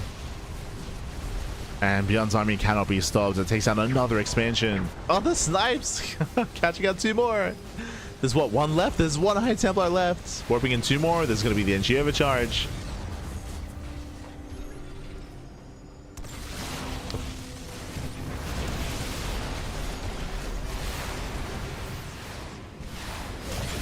As Krystianer bullied once again. Brutally impedes, catching more Colossus. Yeah, the Colossus, the carriers. And the 0 carriers. We have 2 Tempests left. We're making 3 carriers at a time, but so far they've just not paid for themselves.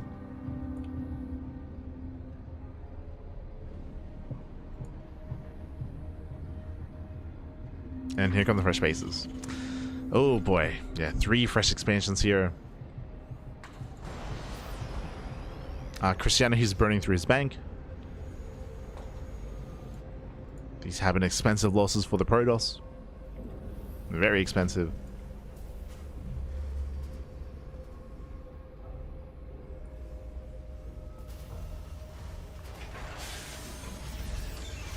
And ByuN's been looking comfortable almost the entire game. Oh boy. Again, the pivotal moment earlier was when Krystianer was pushing into the 3rd base and when he overextended. When he pushed into those 6 tanks and he failed to break the 3rd. Then right after that we saw something similar where he pushed in towards the 3rd base once again. And once again lost everything.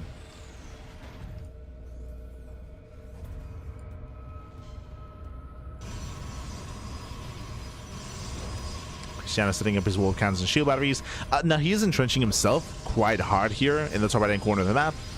The reality is that ByuN, with a more mobile composition, could actually just push right down the middle. He could just push right down the middle and go bam, straight to the natural. The natural, the main base, all this production, all this setup here is exposed.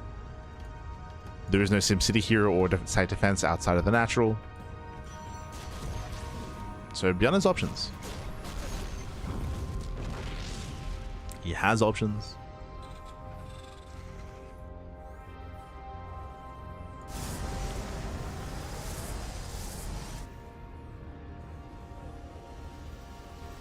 As there's a mule hammer.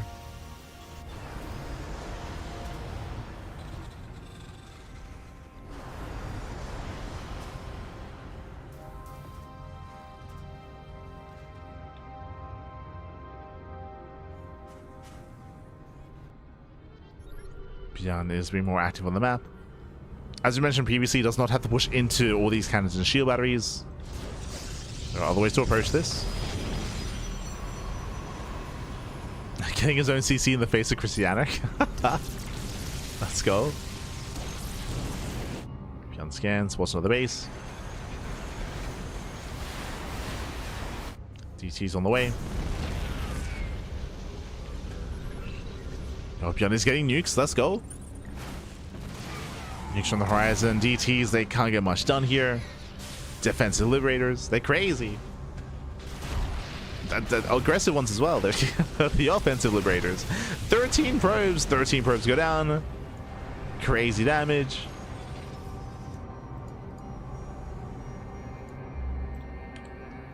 As ByuN is built up to 26, soon to be 32 Vikings. It's a lot of Vikings. How many storms? 5. Okay, 5 by Templar. At least 5 storms, another DT counterattack. These storm buys are expensive. I was forced to cancel.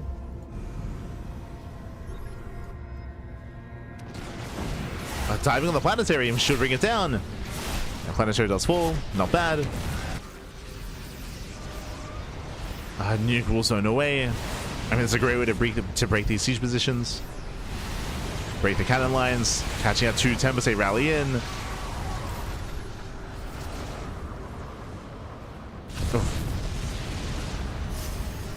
ByuN is breaking through. He's approaching the hardest way to approach this, by the way. Just headbutting through the main defense. As I mentioned before, could have gone for some of these other fringe bases, counterattacking, hitting the natural, hitting the main, but no. Just going straight through the front door. Oh, the DTs, they get another expansion. 2 planetaries go down.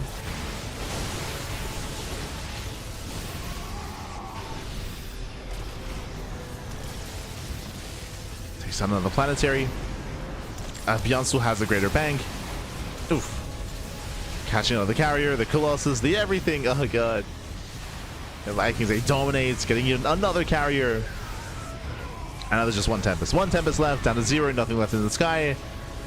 Vikings, they just land. And they do. Yeah, the Vikings land, they take down top right, expansion will go down. Krystianer can't engage, not through all these freedom zones. There's too much freedom. Too much liberation.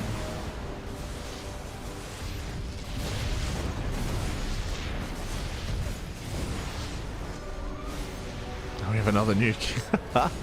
Oh god. This time the ghost is going to be targeted. Oh, Jesus. That was close.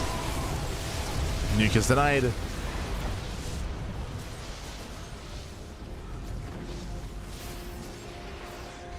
And we're down to the last mining base here. This is the last mining base for Krystianer.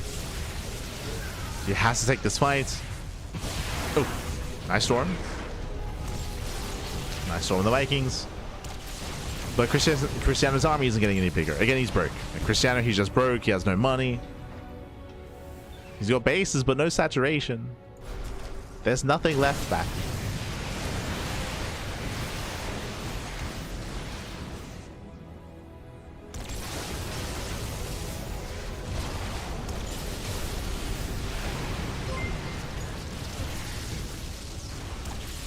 Krystianer doing what he can here, just chipping away at the base. Getting an SCV here and there, takes down one of the Liberators, but Vikings to go for the dive. He gets the mothership. Oh my god. Takes down the mothership. What do we have left? 3 Vikings, 1 carrier, handful of High Templar, everyone gets sniped.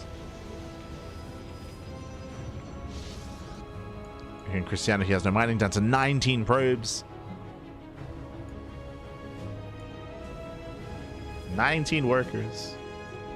Meanwhile, big shout out to Shirag in the chat. Papi, thank you so much. Thank you so much. Thank you so much for subscribing for 8 months. 8 months in a row. Thank you, Papi. Thank you. Do appreciate it.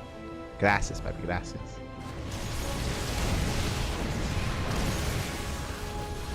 I do appreciate it. GG gets called. Krystianer, he taps out, and ByuN, he will claim the series 2-0, advancing on to the grand finals. GG. Whew. GG, well played, congratulations. ByuN, who will claim the series, winding it back again. Krystianer just had a very rough mid game. The mid game was brutal. We spoke about it at the time, but Krystianer, the goal there, if you recall, he was basically hyper committed. He was all in. He was trying to break the third base of ByuN, pushing into 6 siege tanks, and he failed to break ByuN. He was able to get the tanks on the low ground, and if you remember, the storms were barely missing the ByuN army. There were like 3 storms that were just a little bit too shy. They were just a little bit too far out. They didn't quite connect. And as a result, ByuN, he barely held on to that third base, and after that defense, ByuN snowballed out of control, able to claim his 4th base, his 5th base. We saw that Krystianer went for one second big move out to try to break the 4th location before it was really taken. He was trying to push into the 3rd once again, but we had a stronger defense there by ByuN, and once that happened, ByuN was free to expand. Typically here in TVP, a lot of this does hinge on the Protoss player denying the 4th and denying the 5th and delaying for as long as possible, but Krystianer failed to do so. The 4th got up and running very easily, as Krystianer was overly aggressive, a little bit too soon, a little bit too early, pushing into that entrenched Terran player. GG. GG, well played with that. To ByuN, he snowballed out of control. Once he got his 4 bases, like it was looking very dire. Like once his 4 bases got up and running, that means that ByuN can max out. He can max out with a superior composition, with a more efficient army, I should say. And Krystianer, he was late to tech into Skytoss and late to tech out. There we go. Here we go. That leads us into the grand finals, by the way. ByuN does advance on to the grand finals to face off against who? To face off against MaxPax in those finals. Let's go. As we have another TVP. This time, though, it's going to be a best of 5.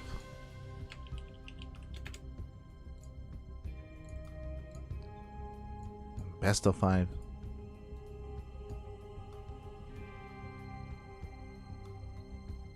So we are jumping on in.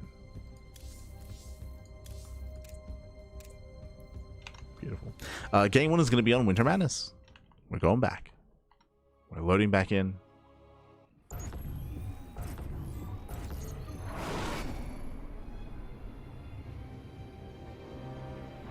And spawning in the top left-hand corner of Winter Madness, we have the Danish Protoss player. We have the blue Protoss representing Psystorm Gaming. It is MaxPax. And spawning in the bottom right-hand corner, we have the South Korean Terran player, the red Terran representing Shopify. It is ByuN. Here we go again. Krystianer, he had a very rough mid-game here, trying to break the third base and break the fourth base, and struggling to do so on Winter Madness. We do expect to see MaxPax be more aggressive earlier on. He can be a very intense player with a 3-gate blink and 4-gate blink stalkers. That's kind of what we're expecting out of MaxPax.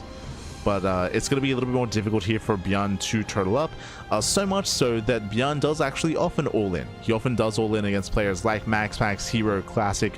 Against the top Protoss players, ByuN does often adjust his style and goes more aggressive, and you can see it here already. Double gas opener out of ByuN and going for a faster factory, going for a delayed expansion instead. So ByuN does mix things up, and we'll see what he brings to the table.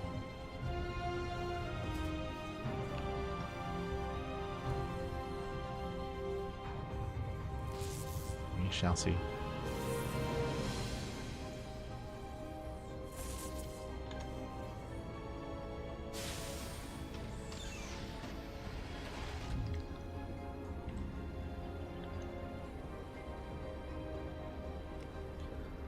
As we have our initial setup, MaxPax, he doesn't go further in to confirm, as he doesn't want to get caught out by the SCV. Oh, Jesus. Doesn't want to get caught out. Factory is being thrown down, and MaxPax pulls away. For all he knows, it could be a CC further back in the main. Now he pulls away.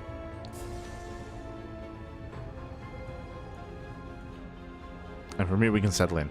Technically, as we load into game 1, we could see Stargate play to MaxPax. I know that MaxPax has been very vocal about not really enjoying Stargate play and Stargate openers in TVP.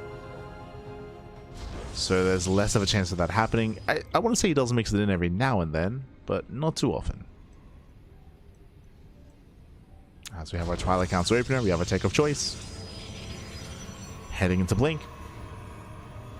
Once again, there are a variety of builds we can go for when it comes to earlier robos, going for charge-based openers, Stargate play as well. MaxPax, he isn't really that diverse when it comes to his build choices, but what he does do well, though, are Blink Stalkers, right? Blink Stalker aggression has some of the best control out there, some of the best aggression. That's where MaxPax does thrive, coming in towards the mid-game.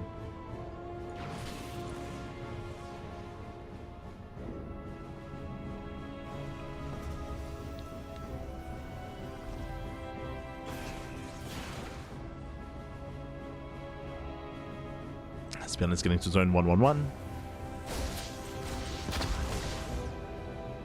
Reapers they poke in.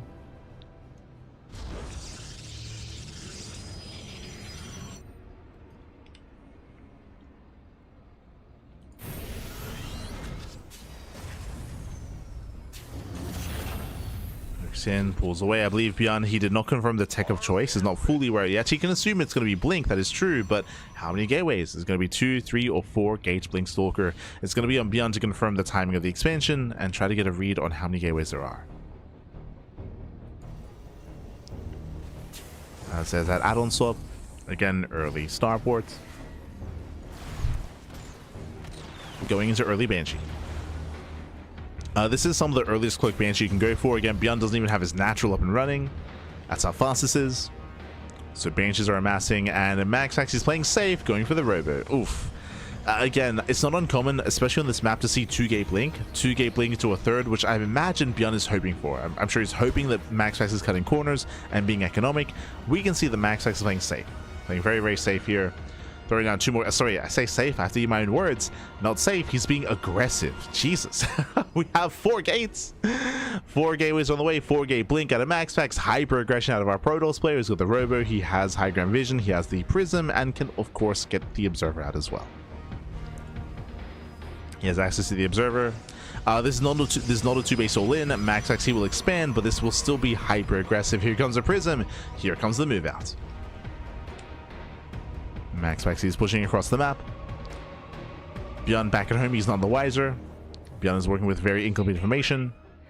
Bunker's on the way to natural, and hopefully he pulls away in time. Okay, he does pull back. Bunker is almost done. MaxPax going for another warp in. Again, warping in 4 Stalkers at a time. He's got 8 Stalkers. 11 even. And the bunker's going to fall. Again, there's a tank further back. No repair. Bunker does go down. And MaxPax can rotate. Second tank does siege up. Does siege up in time. So far, ByuN is holding on. He's trying to at least. MaxPax dropping into the mineral line and transitioning behind this. We have the charge on the way. Forge as well for +1. So we go for the warp in. Not quite, but for Stalkers, they can one-shot SCVs. They can, they will. 2, 3, 4 SCV kills. Getting up to 6. Oh my god. 6 SCVs go down. At the same time, Banshees, they do hit across the map. There is an Observer though. Despite that, 2 Banshees, they one-shot probes. And we have a bit of a back and forth. ByuN beating out SCVs. MaxPax beating out probes. That's MaxPax. He wants those Banshees. He wants them. He gets them. Gets 1 and gets 2. Massive pickups here. Better pickup here or better start for MaxPax. Now we can focus on the aggression. Now there's nothing to keep him busy back at home. So we can once again move out. ByuN building up with a stim. And it's going to be on MaxPax to contain. That's about the Reapers. Yeah, Reapers are spotted. And they should be hunted down. There's a blink. Oh, barely not in time. Reapers, they slip away. They drag the army back home.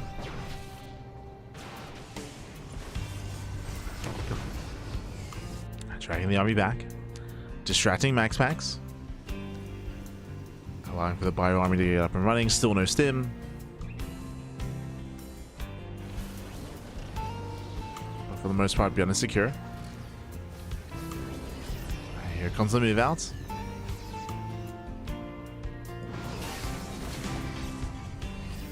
The army does break out to expand. As ByuN moves out, MaxPax getting ready to move in.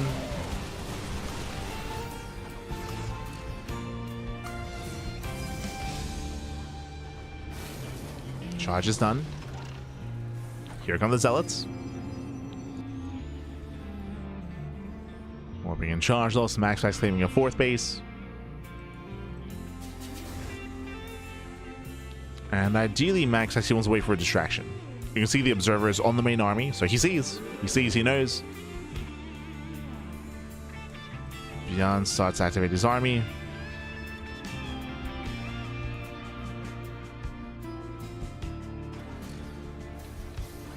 There's the mass on siege. ByuN moves out. As he moves out, MaxPax he moves in. Tells move to the natural. First tank under fire. Thankfully, ByuN has some reinforcements. Nice Vulcan here on the Warp Prism. And does get zoned away. Yeah, it does get zoned back. Oh my god. Baits out the mine shots. Takes out one of the tanks. And ByuN is being contained.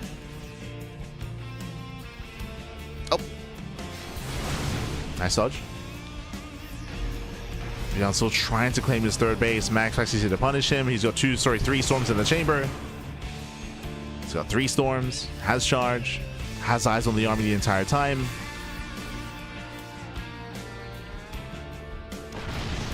MaxPax diving in. Gets 1. Gets 1. Gets both tanks. That storm's going to be coming in. And ByuN is being zoned away here. Another massive storm. High Templar there of extend. Okay. High Templar go down. That's 4 Templar falling. Yeah, messy aggression there from MaxPax. He gets punished and ByuN holds. Whew. ByuN, he does hold on. Did cost him all the tanks. But there he got 4 High Templar. At the same time, Max actually misses opportunity. The time would have been to go into the natural in that moment. But he did miss it.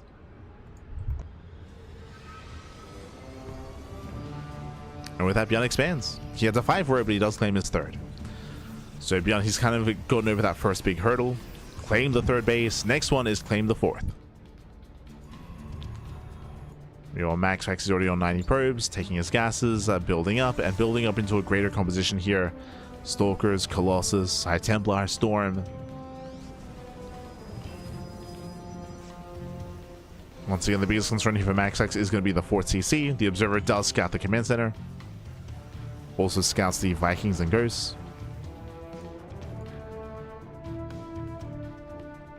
Yo, the MVP Observer, like, it's been here the entire game.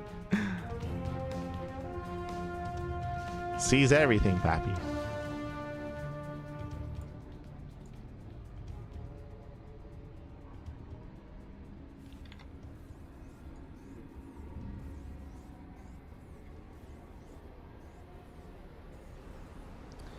As MaxPax is almost maxed out. Does see an opening, and bearing in mind there are no more tanks. Oh, does get hit by the EMP. Nice Storm. Storm turns away. Getting on top of the CC. Can he focus down? Can he force a cancel? Looks like he can. Oh. There's a cancellation. He tells cancel. There's still, what, 3 storms available. 1 storm lands. Massive storm on the Vikings. At the same time, Prism gets into the main base. 9 SCVs go down. If ByuN was distracted, so will we. 10 SCV kills. And Max actually trades well. He trades well here, storming the army, coming in from behind, getting to the mineral line. So far, so good.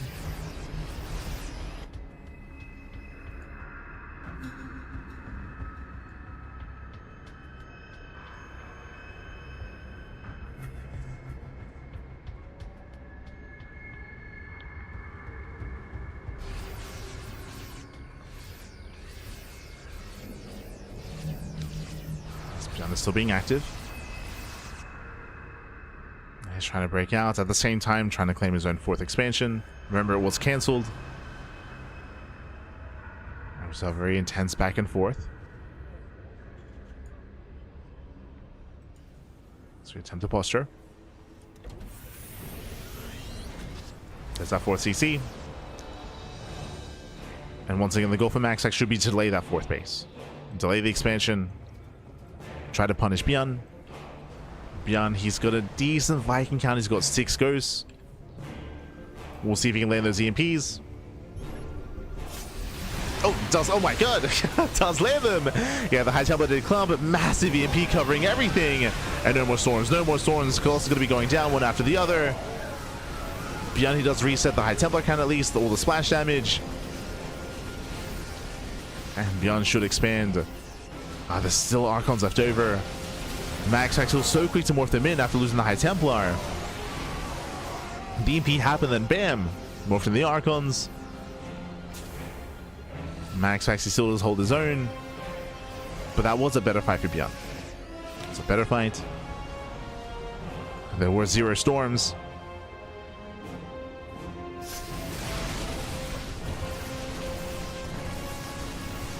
Safari Kite's back.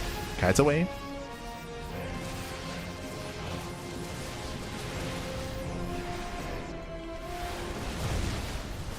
Catching out some of the zealots. ByuN overextending a little bit here. He's got to be careful. Does in a couple of EMPs. This time the High Templar, they split. Nice split, nice spread. And ByuN is losing too much. Yeah, he's losing too much here. Now there's, what, 6 High Templars zoning him away. Planetary is exposed, and it's going to go down. Yeah, takes down the planetary, takes down the mineral line, and ByuN is being broken. Another storm in the mineral line as well. His economy is being crippled. Colossus, they rally in. Oh. They rally into their deaths. Nice EMP. Army clumped. Max actually panicked. He panicked with the army. clumped everything up. But despite that, it's fine. He can make mistakes.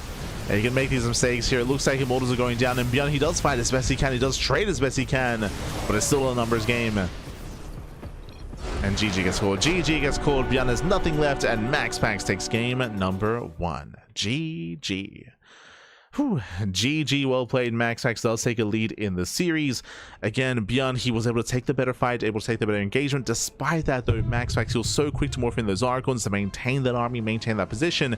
And ByuN, he couldn't afford these trades, despite getting his 4th base eventually up and running. It took so long. Couldn't sustain his losses, could not keep up, and eventually ByuN, he just ran out of steam. GG. GG, well played. MaxPax barely does overwhelm. And now we're loading into game number 2. We'll see if MaxPax can extend his lead. We'll see if ByuN can bounce back. We're loading into 10,000 feet. Whew, let's go.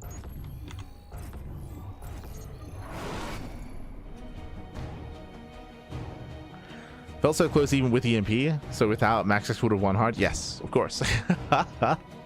But as I mentioned, like, it wasn't just that MaxPax got everything EMP'd. He was so quick to, once he got EMP'd, to morph in the Archons, and they actually were impactful in that fight to maintain that army, to maintain that position. Oh, here we go. Here we go. Spawning in the bottom right-hand corner of 10,000 feet, we have the Danish Protoss player. We have the blue Protoss representing Sidestorm Gaming, leading the series 1-0. It is MaxPax. And spawning in the top left-hand corner, we have his opponent. We have the South Korean Terran player. We have the red Terran representing Shopify. It is ByuN.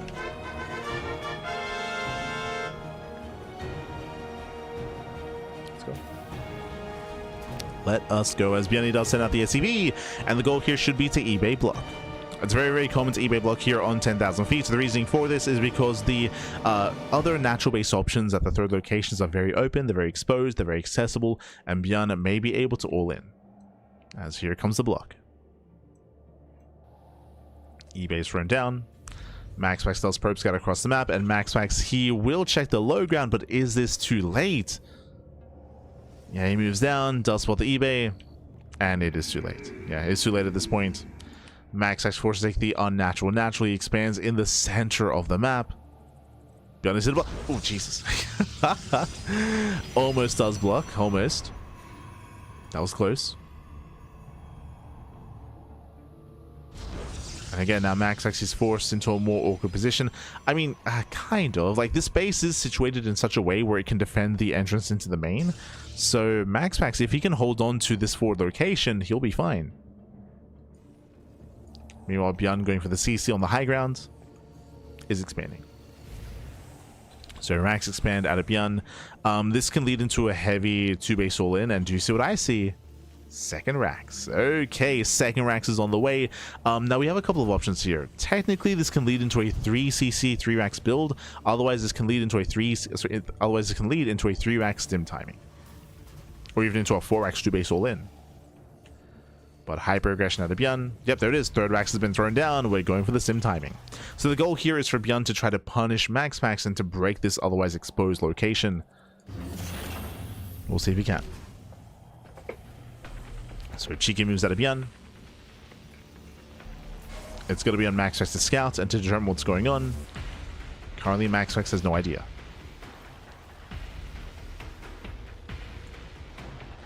He has no idea. Back at him, going for the Twilight Council opener. Going for the Council. Getting into Blink.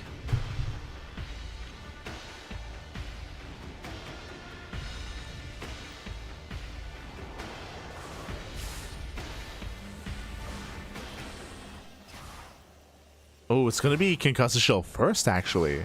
Okay, interesting. No shot it goes like Concussive Shell into Combat Shields. No shot. But if you notice, intentionally ByuN, he's going to be keeping his Marines back. We'll see if he reveals a Marauder. That would be a sign, that'd be a tell.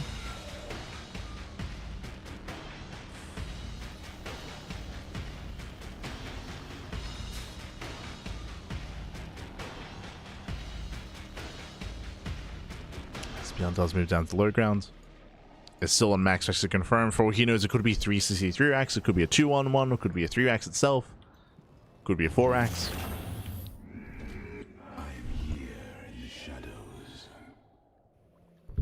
Does at least confirm the Marine count.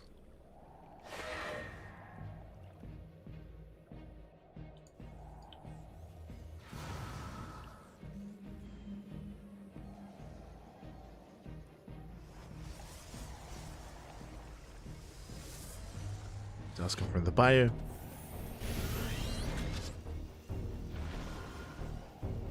Doesn't quite get into the main though. And behind this, how many Stalkers? 3. So 3-gate blink out of MaxPax. Alongside the Robo as well. Relatively safe play out of our Protoss player. Here comes the move out. Here comes ByuN. He's pushing pre-stim though. It is a very ByuN move out. Stim is not yet done. He's hoping to catch out any stray units. I am here in the shadows. Tetral's picked off. ByuN's still waiting for Stim. Research complete. MaxPax gets blink. Does blink away. So far, losing one Stalker. Yeah, but a miscontrol out of MaxPax. Stalker goes down.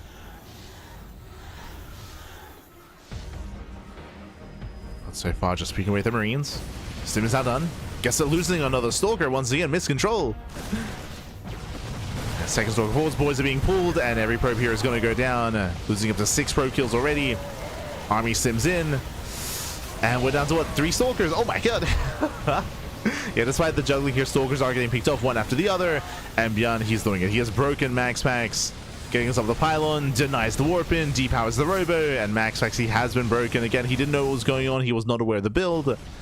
Likewise, he had miscontrol here when it came to defending. Does repower the Robo with the Prism though. Okay. Nice moves. Repowers the Robo, gets his first Immortal out. MaxPax, he's holding. He's holding on.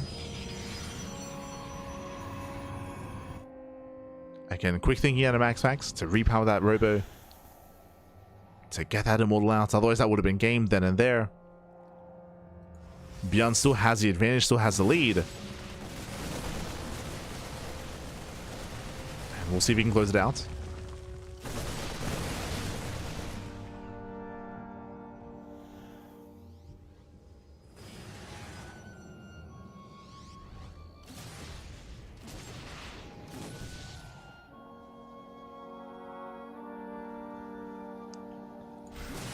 See if he can close it out. ByuN throwing a dive, does him in. Once again going for the Robo, the second Immortal does pop. Yeah, he's got 2 Immortals, Robo does fall. But the army's overstimmed. Yeah, ByuN has to get the hell out of here. Has to pull away. Now, can MaxPax recover? I mean, he has no third. He has no third base. ByuN is getting his own third on location. Again, ByuN is ahead economically, quite far ahead actually. ByuN is maintaining that momentum, that aggression. Still reinforcing. Fun fact, all this was done without medevacs, of course. That's what a 3 racks is. That's why the army is still very low. Medevacs are finally on the way. Nice counterattack here by MaxPax. Delays the 3rd CC. ByuN's moving in. Again, he has to be very careful with those stims. But ByuN, he might just be able to overwhelm this. It's risky. Said he pulls back. Finally, medevacs have arrived. He can heal up.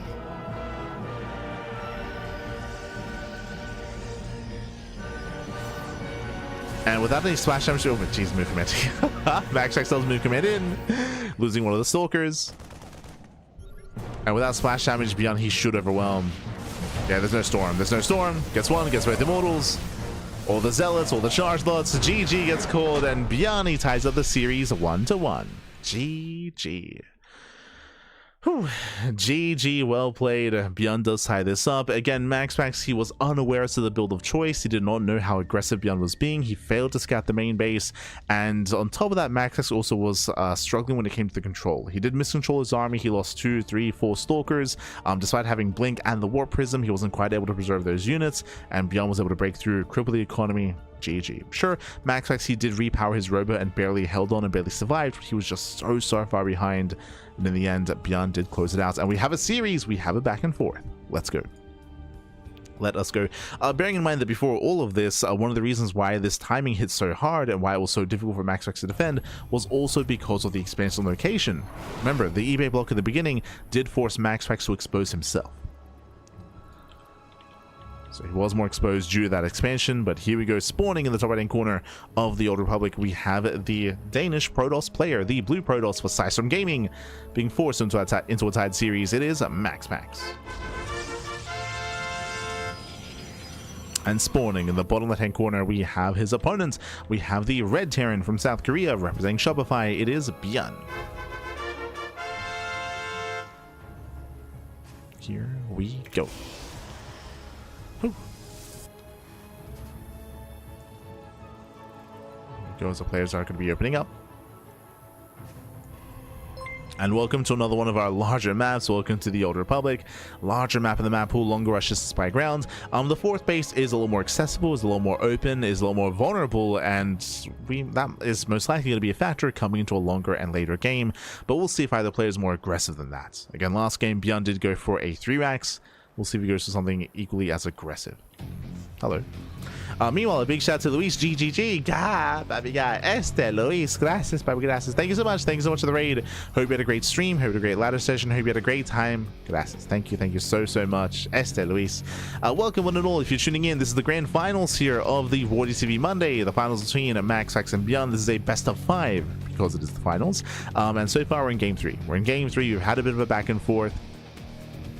Game 1, MaxPax was looking much more dominant on Winter Madness in a more standard mid-game, able to punish and break ByuN on 3 and then 4 bases, as ByuN struggled to get into a longer macro game. Game 2 was on 10,000 feet, and ByuN essentially went for a very strong 2-base timing, borderline 2-base all-in, went for a 3-rack stim timing, was able to break MaxPax and overwhelm, and now we're here in game number 3. So far, racks expand, economic opener, ByuN does hide his racks, and MaxPax doesn't find it, but he does see the follow-up. There we go, he confirms the fact and the CC. MaxPax, he knows that more or less it is a standard build. Ooh, but he was forced to make the Zealots. Okay, so nice overreaction. Actually, MaxPax, yeah, going for the gate expand into Cybercore before, gate Cybercore into Stargate before expansion. Very committed play here. MaxPax, he fell for it. He fell for it. He believed it was an all-in. He believed it was a proxy, and MaxPax, he overreacted. He overdefended. The Zealot is away, so the base is late. The pressure is on MaxPax. Pressure is on, and that's one of the reasons why he's going for the Stargate. He's opening up Oracle to try to get some economic damage, as MaxPax is behind.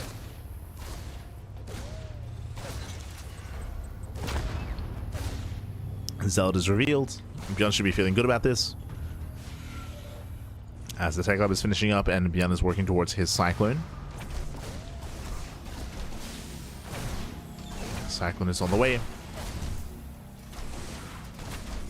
As long as ByuN is careful, he should not lose that Reaper. Just avoiding the Adept. Marines poke in. Adept does manage to shade and may be able to get some scouting information. Oh, Reaper gets caught out. Reaper does get caught. Miscontrol there by ByuN. Did overextend. Losing Marines, losing a little bit too much here. The Cyclone will clean this up, but some heavy losses here for ByuN. Even the Tech Lab catching fire. Oh, can he kill it? Barely not. Barely does. Oh my god. Barely does take down the Tech Lab. Yeah, some brutal losses early on here. ByuN bleeding out his Reaper, his Marines, his Tech Lab. Without that Reaper, that means that ByuN, he won't get across the map. He does not scout. He's not aware of the Stargate. Now, I assumed it was going to be Oracle, but no, MaxPax is building up his Phoenixes. He's building up that Phoenix count. Preparing back at home. Hoping to catch it and kind of drop play. Speaking of, ByuN is preparing his drop. And ByuN, he is pressured to move out. He is pressured. He's got his Cyclone, he's got his Widowmine.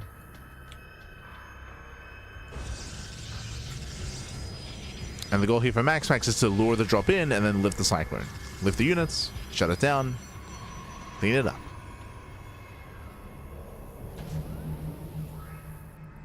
Go. Cyclone drop in towards the natural.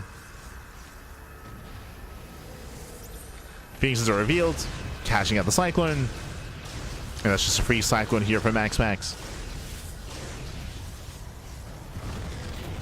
Catching out the Cyclone, now chasing down the Medevac as well.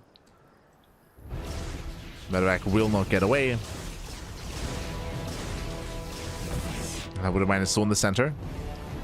Did not go in. But already a strong start for MaxPax, punishing the Medevac, the Cyclone, the attempted harass. Behind this going Phoenix Colossus. Okay, going old school. The Colossus are coming. And MaxPax is gaining map control. Now it's map control. ByuN is stuck at home. Losing 1, 2, 3, 4 SCVs. Critical damage here. 5 workers go down, and MaxPax doesn't lose a single Phoenix.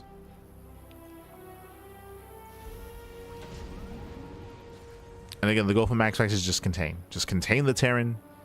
Keep ByuN on 2 bases. ByuN rushing into Stim. I believe without tanks. Yeah, he's got 1. Okay, 1 tank. Once he realized it was Stargate, of course, he realized he didn't need them. Third CC is much faster here for ByuN. So faster third CC. And we'll see if he can claim it.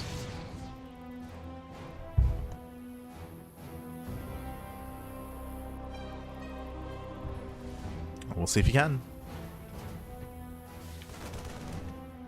MaxPax getting eyes on Stim. Getting eyes on the upgrades. Doesn't quite see the timing of the third CC, so he's not fully aware of as to how greedy ByuN is being.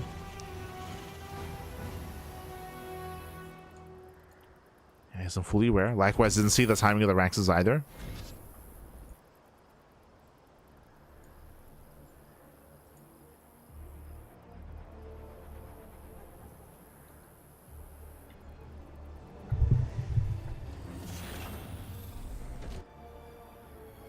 Didn't quite confirm. Just building it with Colossi. I mean, more than anything, MaxPax just has to get an eye on the timing of the third. And ideally try to punish. As he's building up to a second Colossus. Charge, extend thermal lance, +1.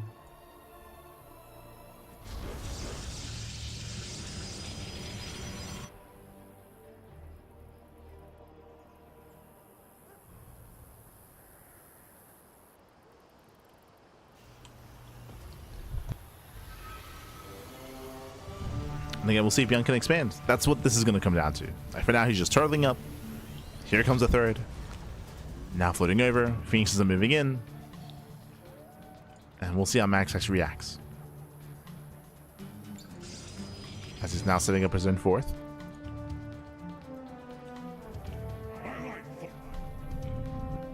MaxPax he pokes in. Spots the army.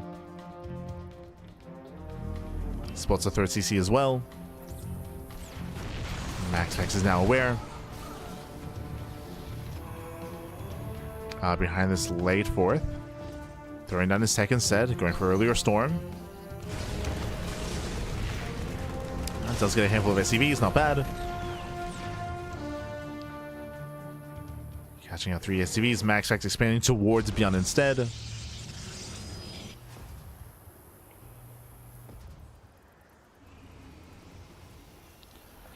Does expand forward. Here comes the main army. Again, as we mentioned, when ByuN does claim his third base, that will trigger MaxPax. Does force him to move out. And we'll see if MaxPax can break the third. He's got his War Prism, he's got 3 Colossus. There's only 1 defensive tank, and with a good amount of Zealots, MaxPax, he can break this. No. Remember, he can lift. He can lift the tank. He can charge in. I don't think that ByuN quite has enough here. I mean, he can try to flank, though. True. Going for the dive. Tank is lifted. Marines, they run into the Marines, they run into the Colossus. Colossus, they just go to town here on the bio. And now there's only Marauders. Zealots, they trade well here. They zone back the Marauders, and MaxPax, he has broken the expansion. Takes down the third base. GG gets called, and MaxPax, he will take a 2-1 lead in the series. GG. Whew. GG, well played. Again, MaxPax having a very strong early game, able to catch out the medevac, able to catch out the cyclones, and ByuN was not fully aware as to what the follow-up was going to be. MaxPax freely just taking up into Colossus as quickly as possible. 3 Colossus moving out, and as we saw, there was no defensive setup there to try to hold on. He had 1 tank, a handful of bio, the Marines that went down instantly to the Colossus. GG. GG, well played. MaxPax does take a lead here, and now we're getting to game number 4. Let's go. And again, MaxPax, he wasn't all in. He was getting a 4th base. He was working on Storm behind this as well. Was able to snowball out of control. And here we go. We're getting into our next game and spawning in the top right-hand corner of Tourmaline. He's 1 game away from claiming this series and becoming the WardiTV Monday number 74 champion. 1 more is all he needs for Sidestorm Gaming. It is MaxPax. And spawning in the bottom left-hand corner, we have his opponent.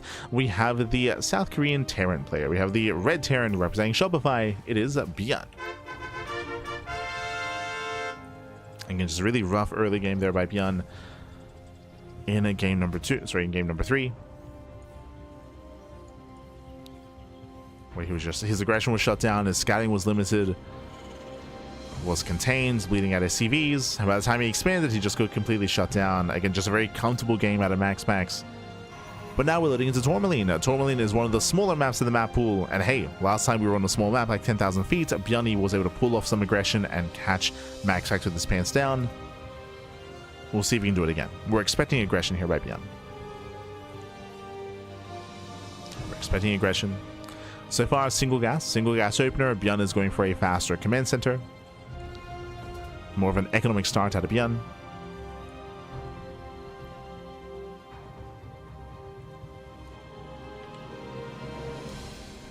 From the side of MaxPax, due to the size of the map, we should be seeing Blink. We might even see 4-gate Blink again. True. Might see 4-gate Blink Stalkers.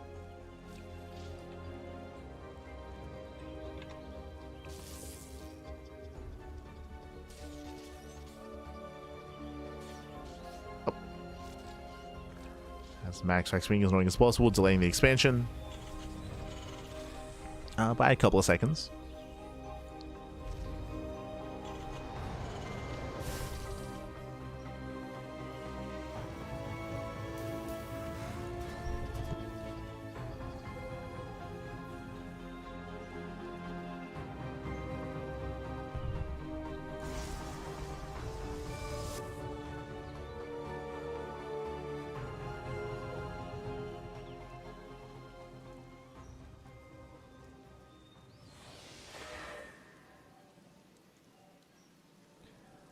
From here, we are going to be setting up.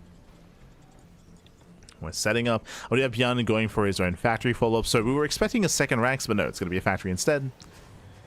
Further back, so no add-on swap into Tech Lab, into Starport. From here, we can go into Banshee play. We'll keep an eye on ByuN. As he's reactoring out Marines. Meanwhile, MaxPax going for his tech of choice. It's going to be a Blink Stalkers or going to be the Twilight Council. Twilight Council into Blink, most likely.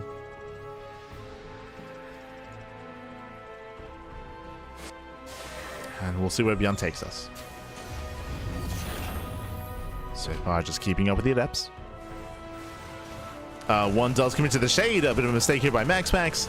First adept is going to go down. A bit of a slip up. That does mean that MaxPax has lesser threat in the mineral line. Lesser threat in the bases.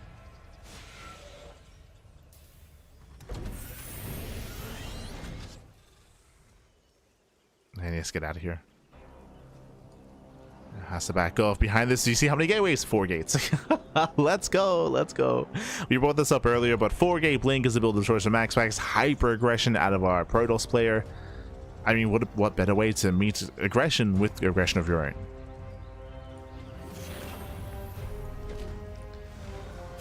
ByuN, he himself is going into his own Cloak Banshee. I'm getting deja vu. We saw something similar last time.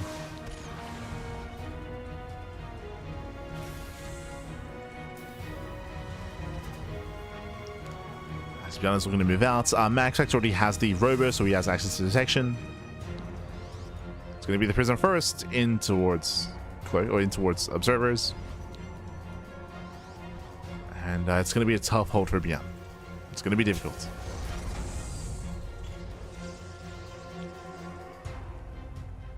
Again, we had a very similar scenario last time we had this. Last time MaxPax went for the 4-gate blink. Earlier in this series.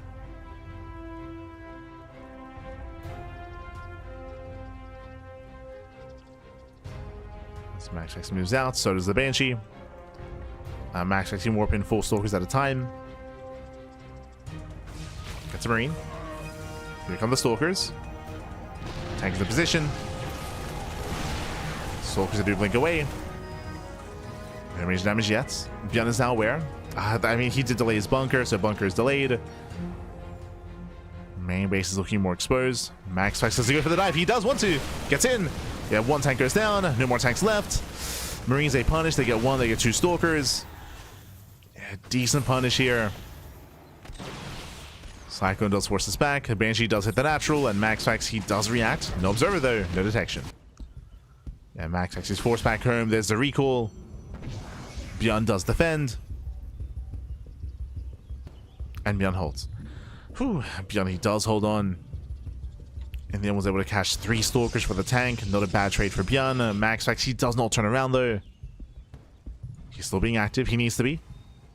Remember, he went 4-gate blink. He needs more damage. Bypassing the main army. Oof. Forced back there. He was trying to go into the main base. He's denied. ByuN is holding.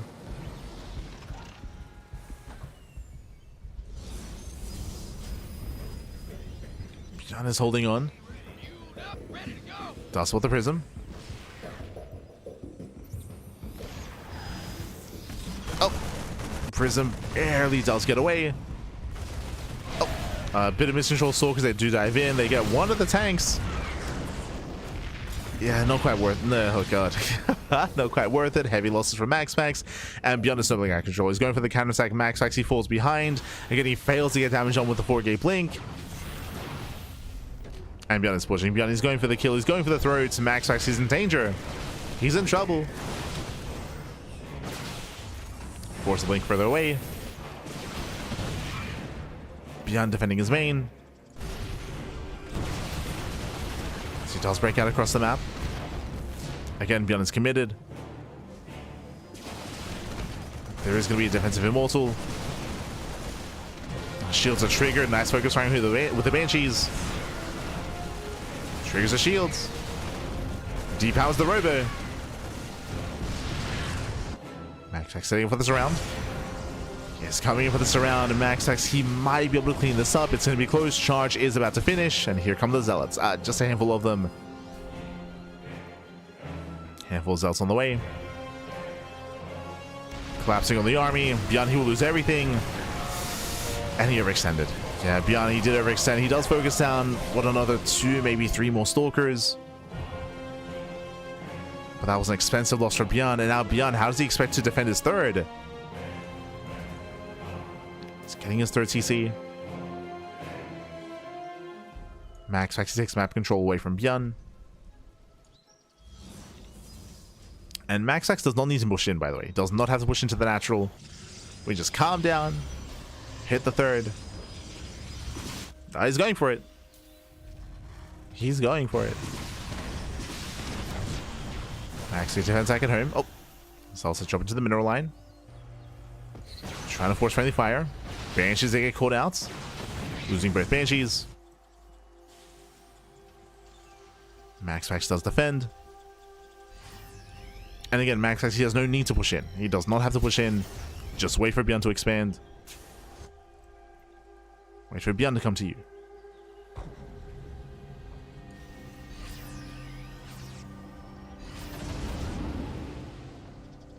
As ByuN is working on his ghosts, making 3 ghosts at a time. The Academy, of course, is done. And I do like this from ByuN. He does slip out. Slips by with a drop. The best way for ByuN to expand should be to force a recall or force back the army to cause a distraction. Without it, it's going to be difficult.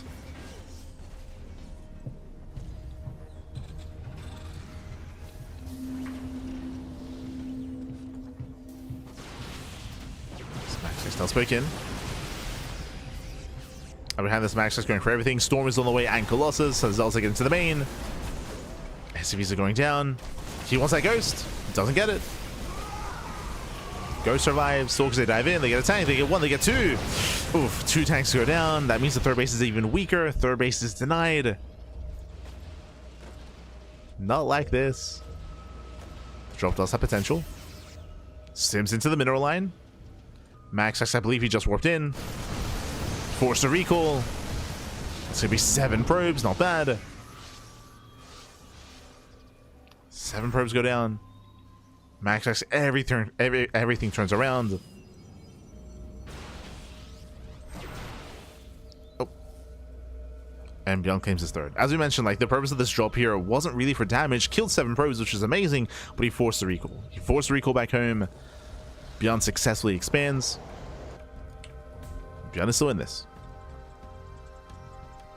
Still in this. The MVP drop.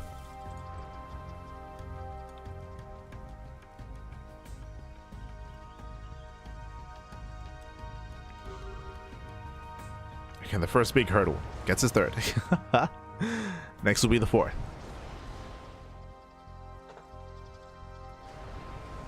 Speaking of, MaxPax on full 4-base saturation. Should be working in his 5th base. Throwing down his pylons. Setting up. And the game is slowing down. Okay, the game is slowing down. Despite that, ByuN's still bleeding out a couple of SCVs. And shaky defense back at home. Shaky. Shaky.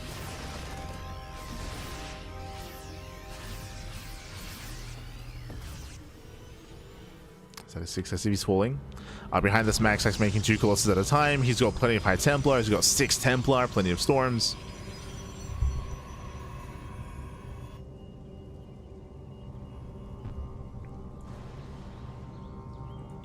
John is being active.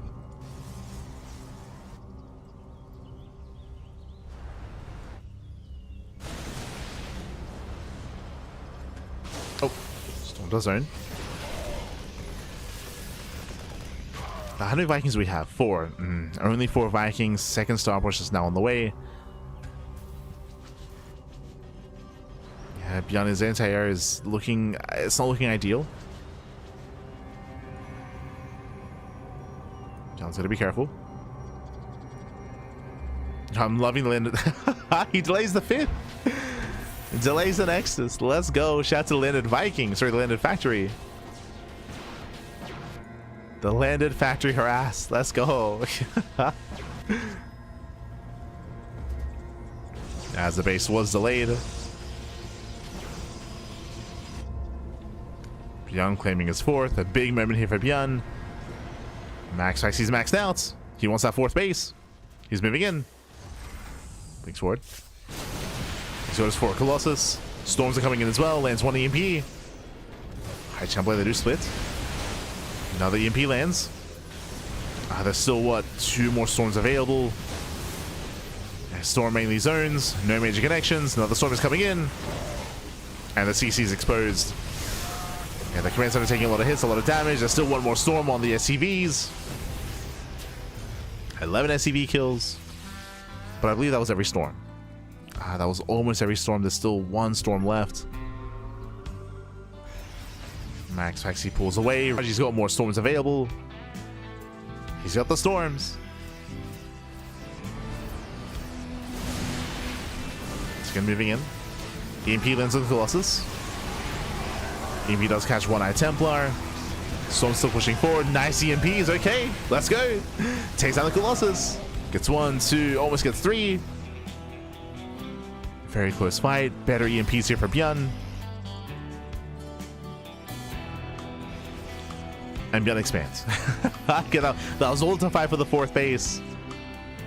ByuN, he maintains the 4th, which means ByuN can max out. Big power spike for ByuN.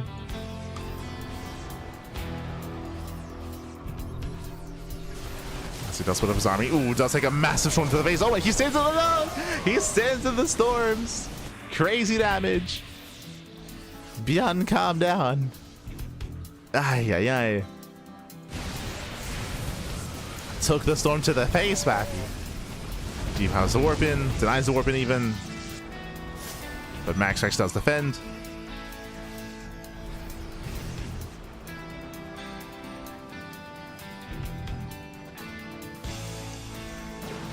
Here we're getting intense.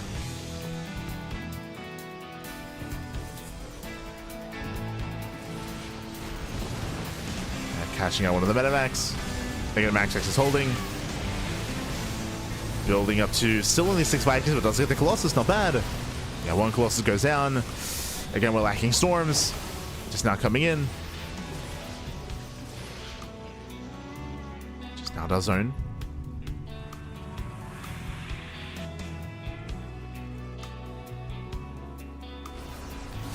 Still just maintaining his army. A lot of this does come down to the EMPs. Can they keep landing? Speaking of High Templar, they clumped up. Oh! EMP does graze the army. Does go for the dive, diving on the High Templar, and with that ByuN, he does force the warp in, forcing out the Archons. But what about the ground army? Oh my god, ByuN, he was too fixated. Oh no! ByuN, he committed so much to sniping those High Templar, and he got them. Like, he got the High Templar, but it cost him everything. Ooh, big recall. Drop does force a recall. MaxPax gaining ground.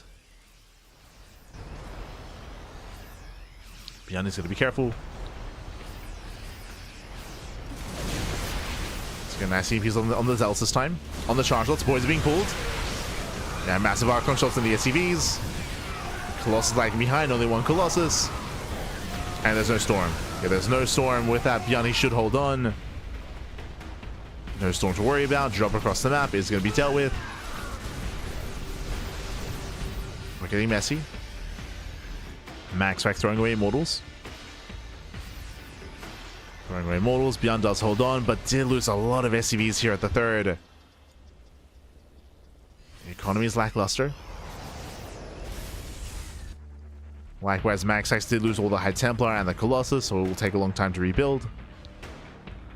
ByuN has some breathing room, and he's getting a 5th expansion. Okay. Getting a 5th base.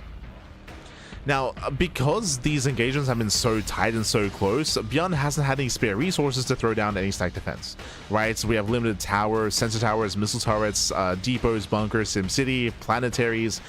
These bases are very bare bones. They're very exposed. They're very vulnerable. MaxPax is he's already maxed out. He had the bank to work with, of course. ByuN is struggling to hold on. Again, these are very clutch holds. These are very clutch defenses that ByuN has been having.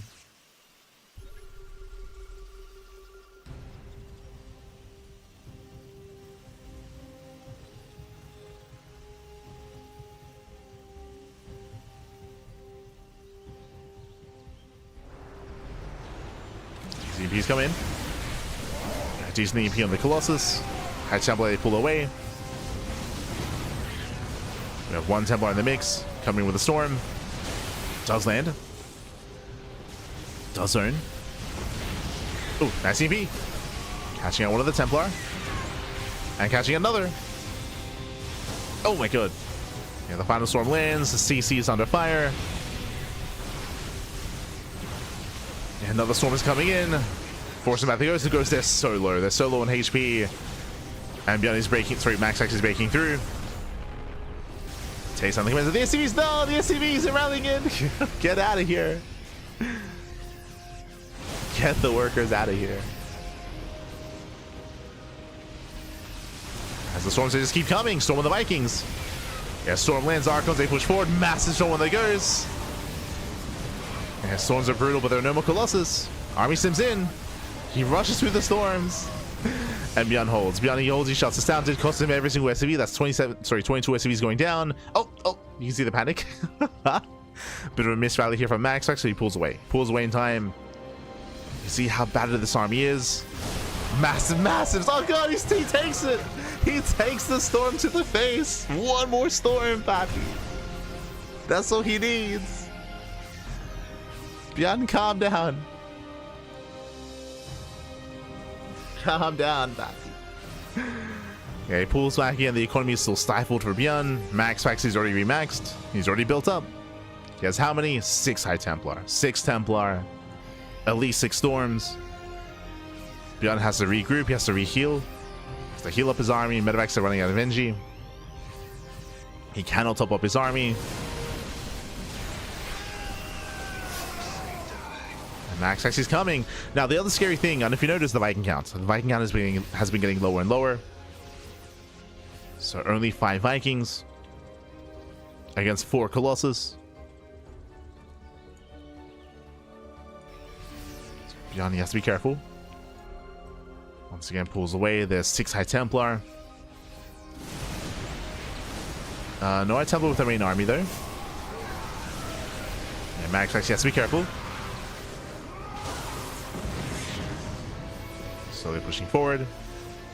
Did I say forward? There's 5 Colossus. It's a lot of Colossi. Against 6 Vikings. Almost 1-to-1. The lasers, badly. Who needs Storm? Oh, does catch 1. Nice EMP. Nice EMP. 1 Colossus goes down. Gets a second. Ah, but we're running out of Vikings. Yeah, running out of Vikings here. There's 2 Vikings left. Straight down to 4.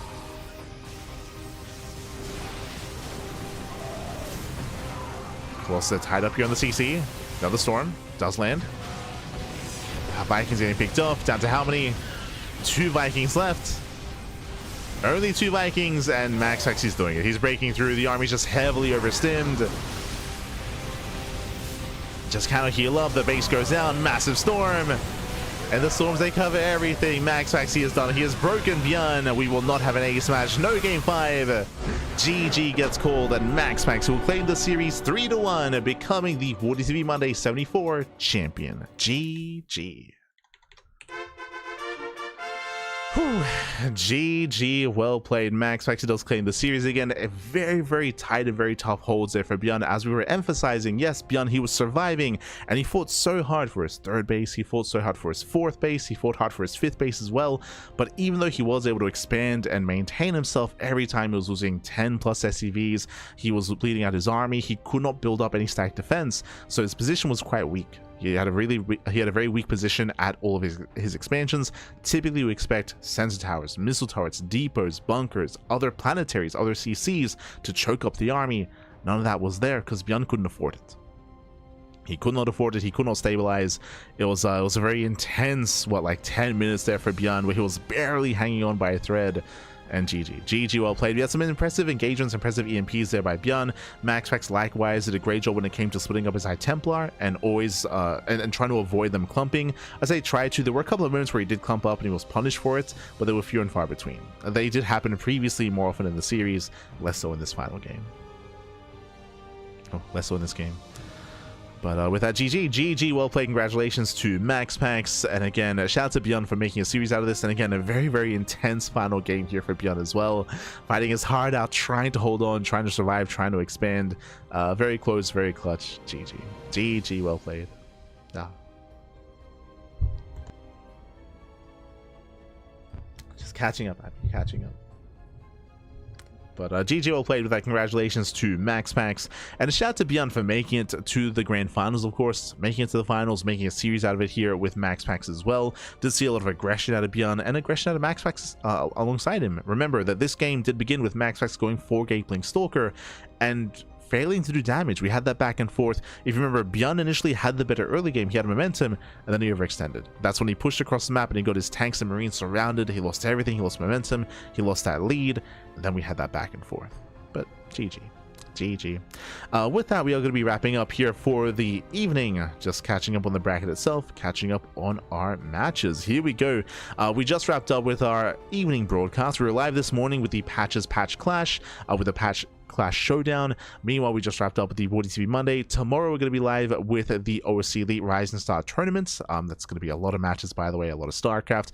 Wednesday and Thursday, we have Pegasus Cup. We have the Podcast on Thursday as well. That is our weekly podcast, our weekly talk show of all things StarCraft. We have StarCraft Evolution on Friday. We have Code for Giants Cup on Saturday and Sunday. And of course, we have MSO and STC over the weekend. Now, if you look at this schedule, we are casting more or less twice a day every day.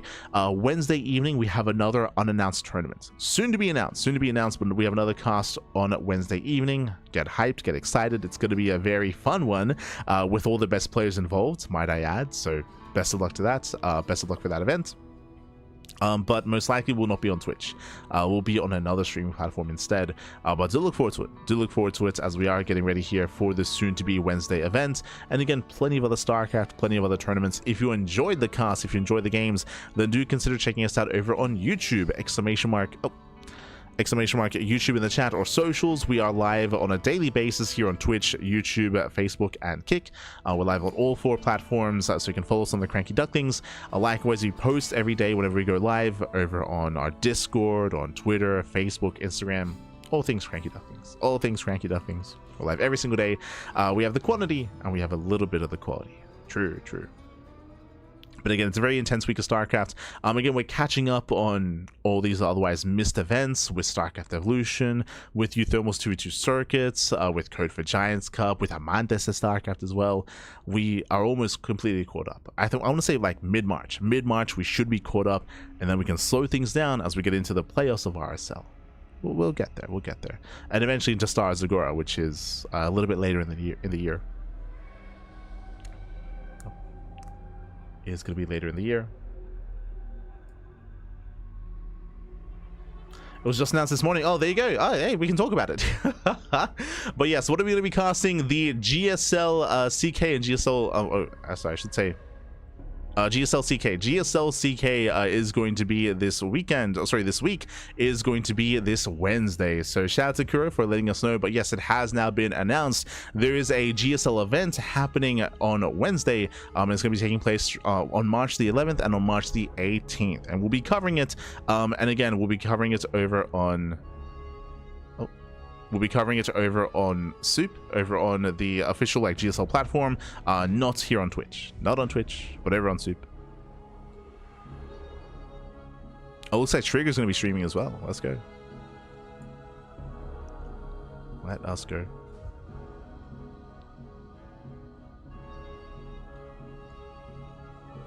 But it's going to be a Team League tournament for those who are curious. Team League tournament. Again, the details have already been released, but we have 2 team captains. We have Maru and Hero, best Terran and Protoss player in South Korea, so it is fitting. But we have Hero and Maru. They're both going to be drafting their teams, drafting their formats. It says here the 2 captains will build their rosters by selecting teammates through a snake draft format. There you go. And those are going to be the GSL players, of course. So GSL players are going to be competing. They're going to be facing off, split into 2 teams, split into Maru versus Hero. Let's go, baby. Let's go. So it is going to be a Pro League format. Pro League format event. We'll be casting it, of course. We'll be casting it. Oh, and it looks like a bunch of players are going to be streaming their POVs as well. Let's go. Let's go, baby, let's go. But yeah, really fun event. I think a lot of people were waiting for something from GSL, and this isn't like a GSL proper season, but it's a nice fun event happening kind of like during the off season. It's really cool to see. But yes, we'll be updating the schedule with the GSL stream on Wednesday. We'll be all over it, baby. All over it. But otherwise, thanks for watching. Thanks for tuning in. Again, we'll see you guys tomorrow morning. That'll be in around 12 hours time with the OSC Elite Rising Star tournaments. And likewise, we'll see you guys on Wednesday with some GSL action. With GSL, baby. Aye. We will be there. Otherwise, thanks for watching, thanks for tuning in, and we'll see you guys next time. Otherwise, again, you can support us via following us on all the platforms. YouTube is the place to be. We do upload and stream to YouTube on a daily basis, and even though we won't be able to cast the GSL event on Twitch or YouTube, it's going to be over on Soup. We will be hosting the VODs on YouTube and most likely restreaming the broadcast here on Twitch as well at a later time, at a later date. We might have to reschedule, actually, like move some things around.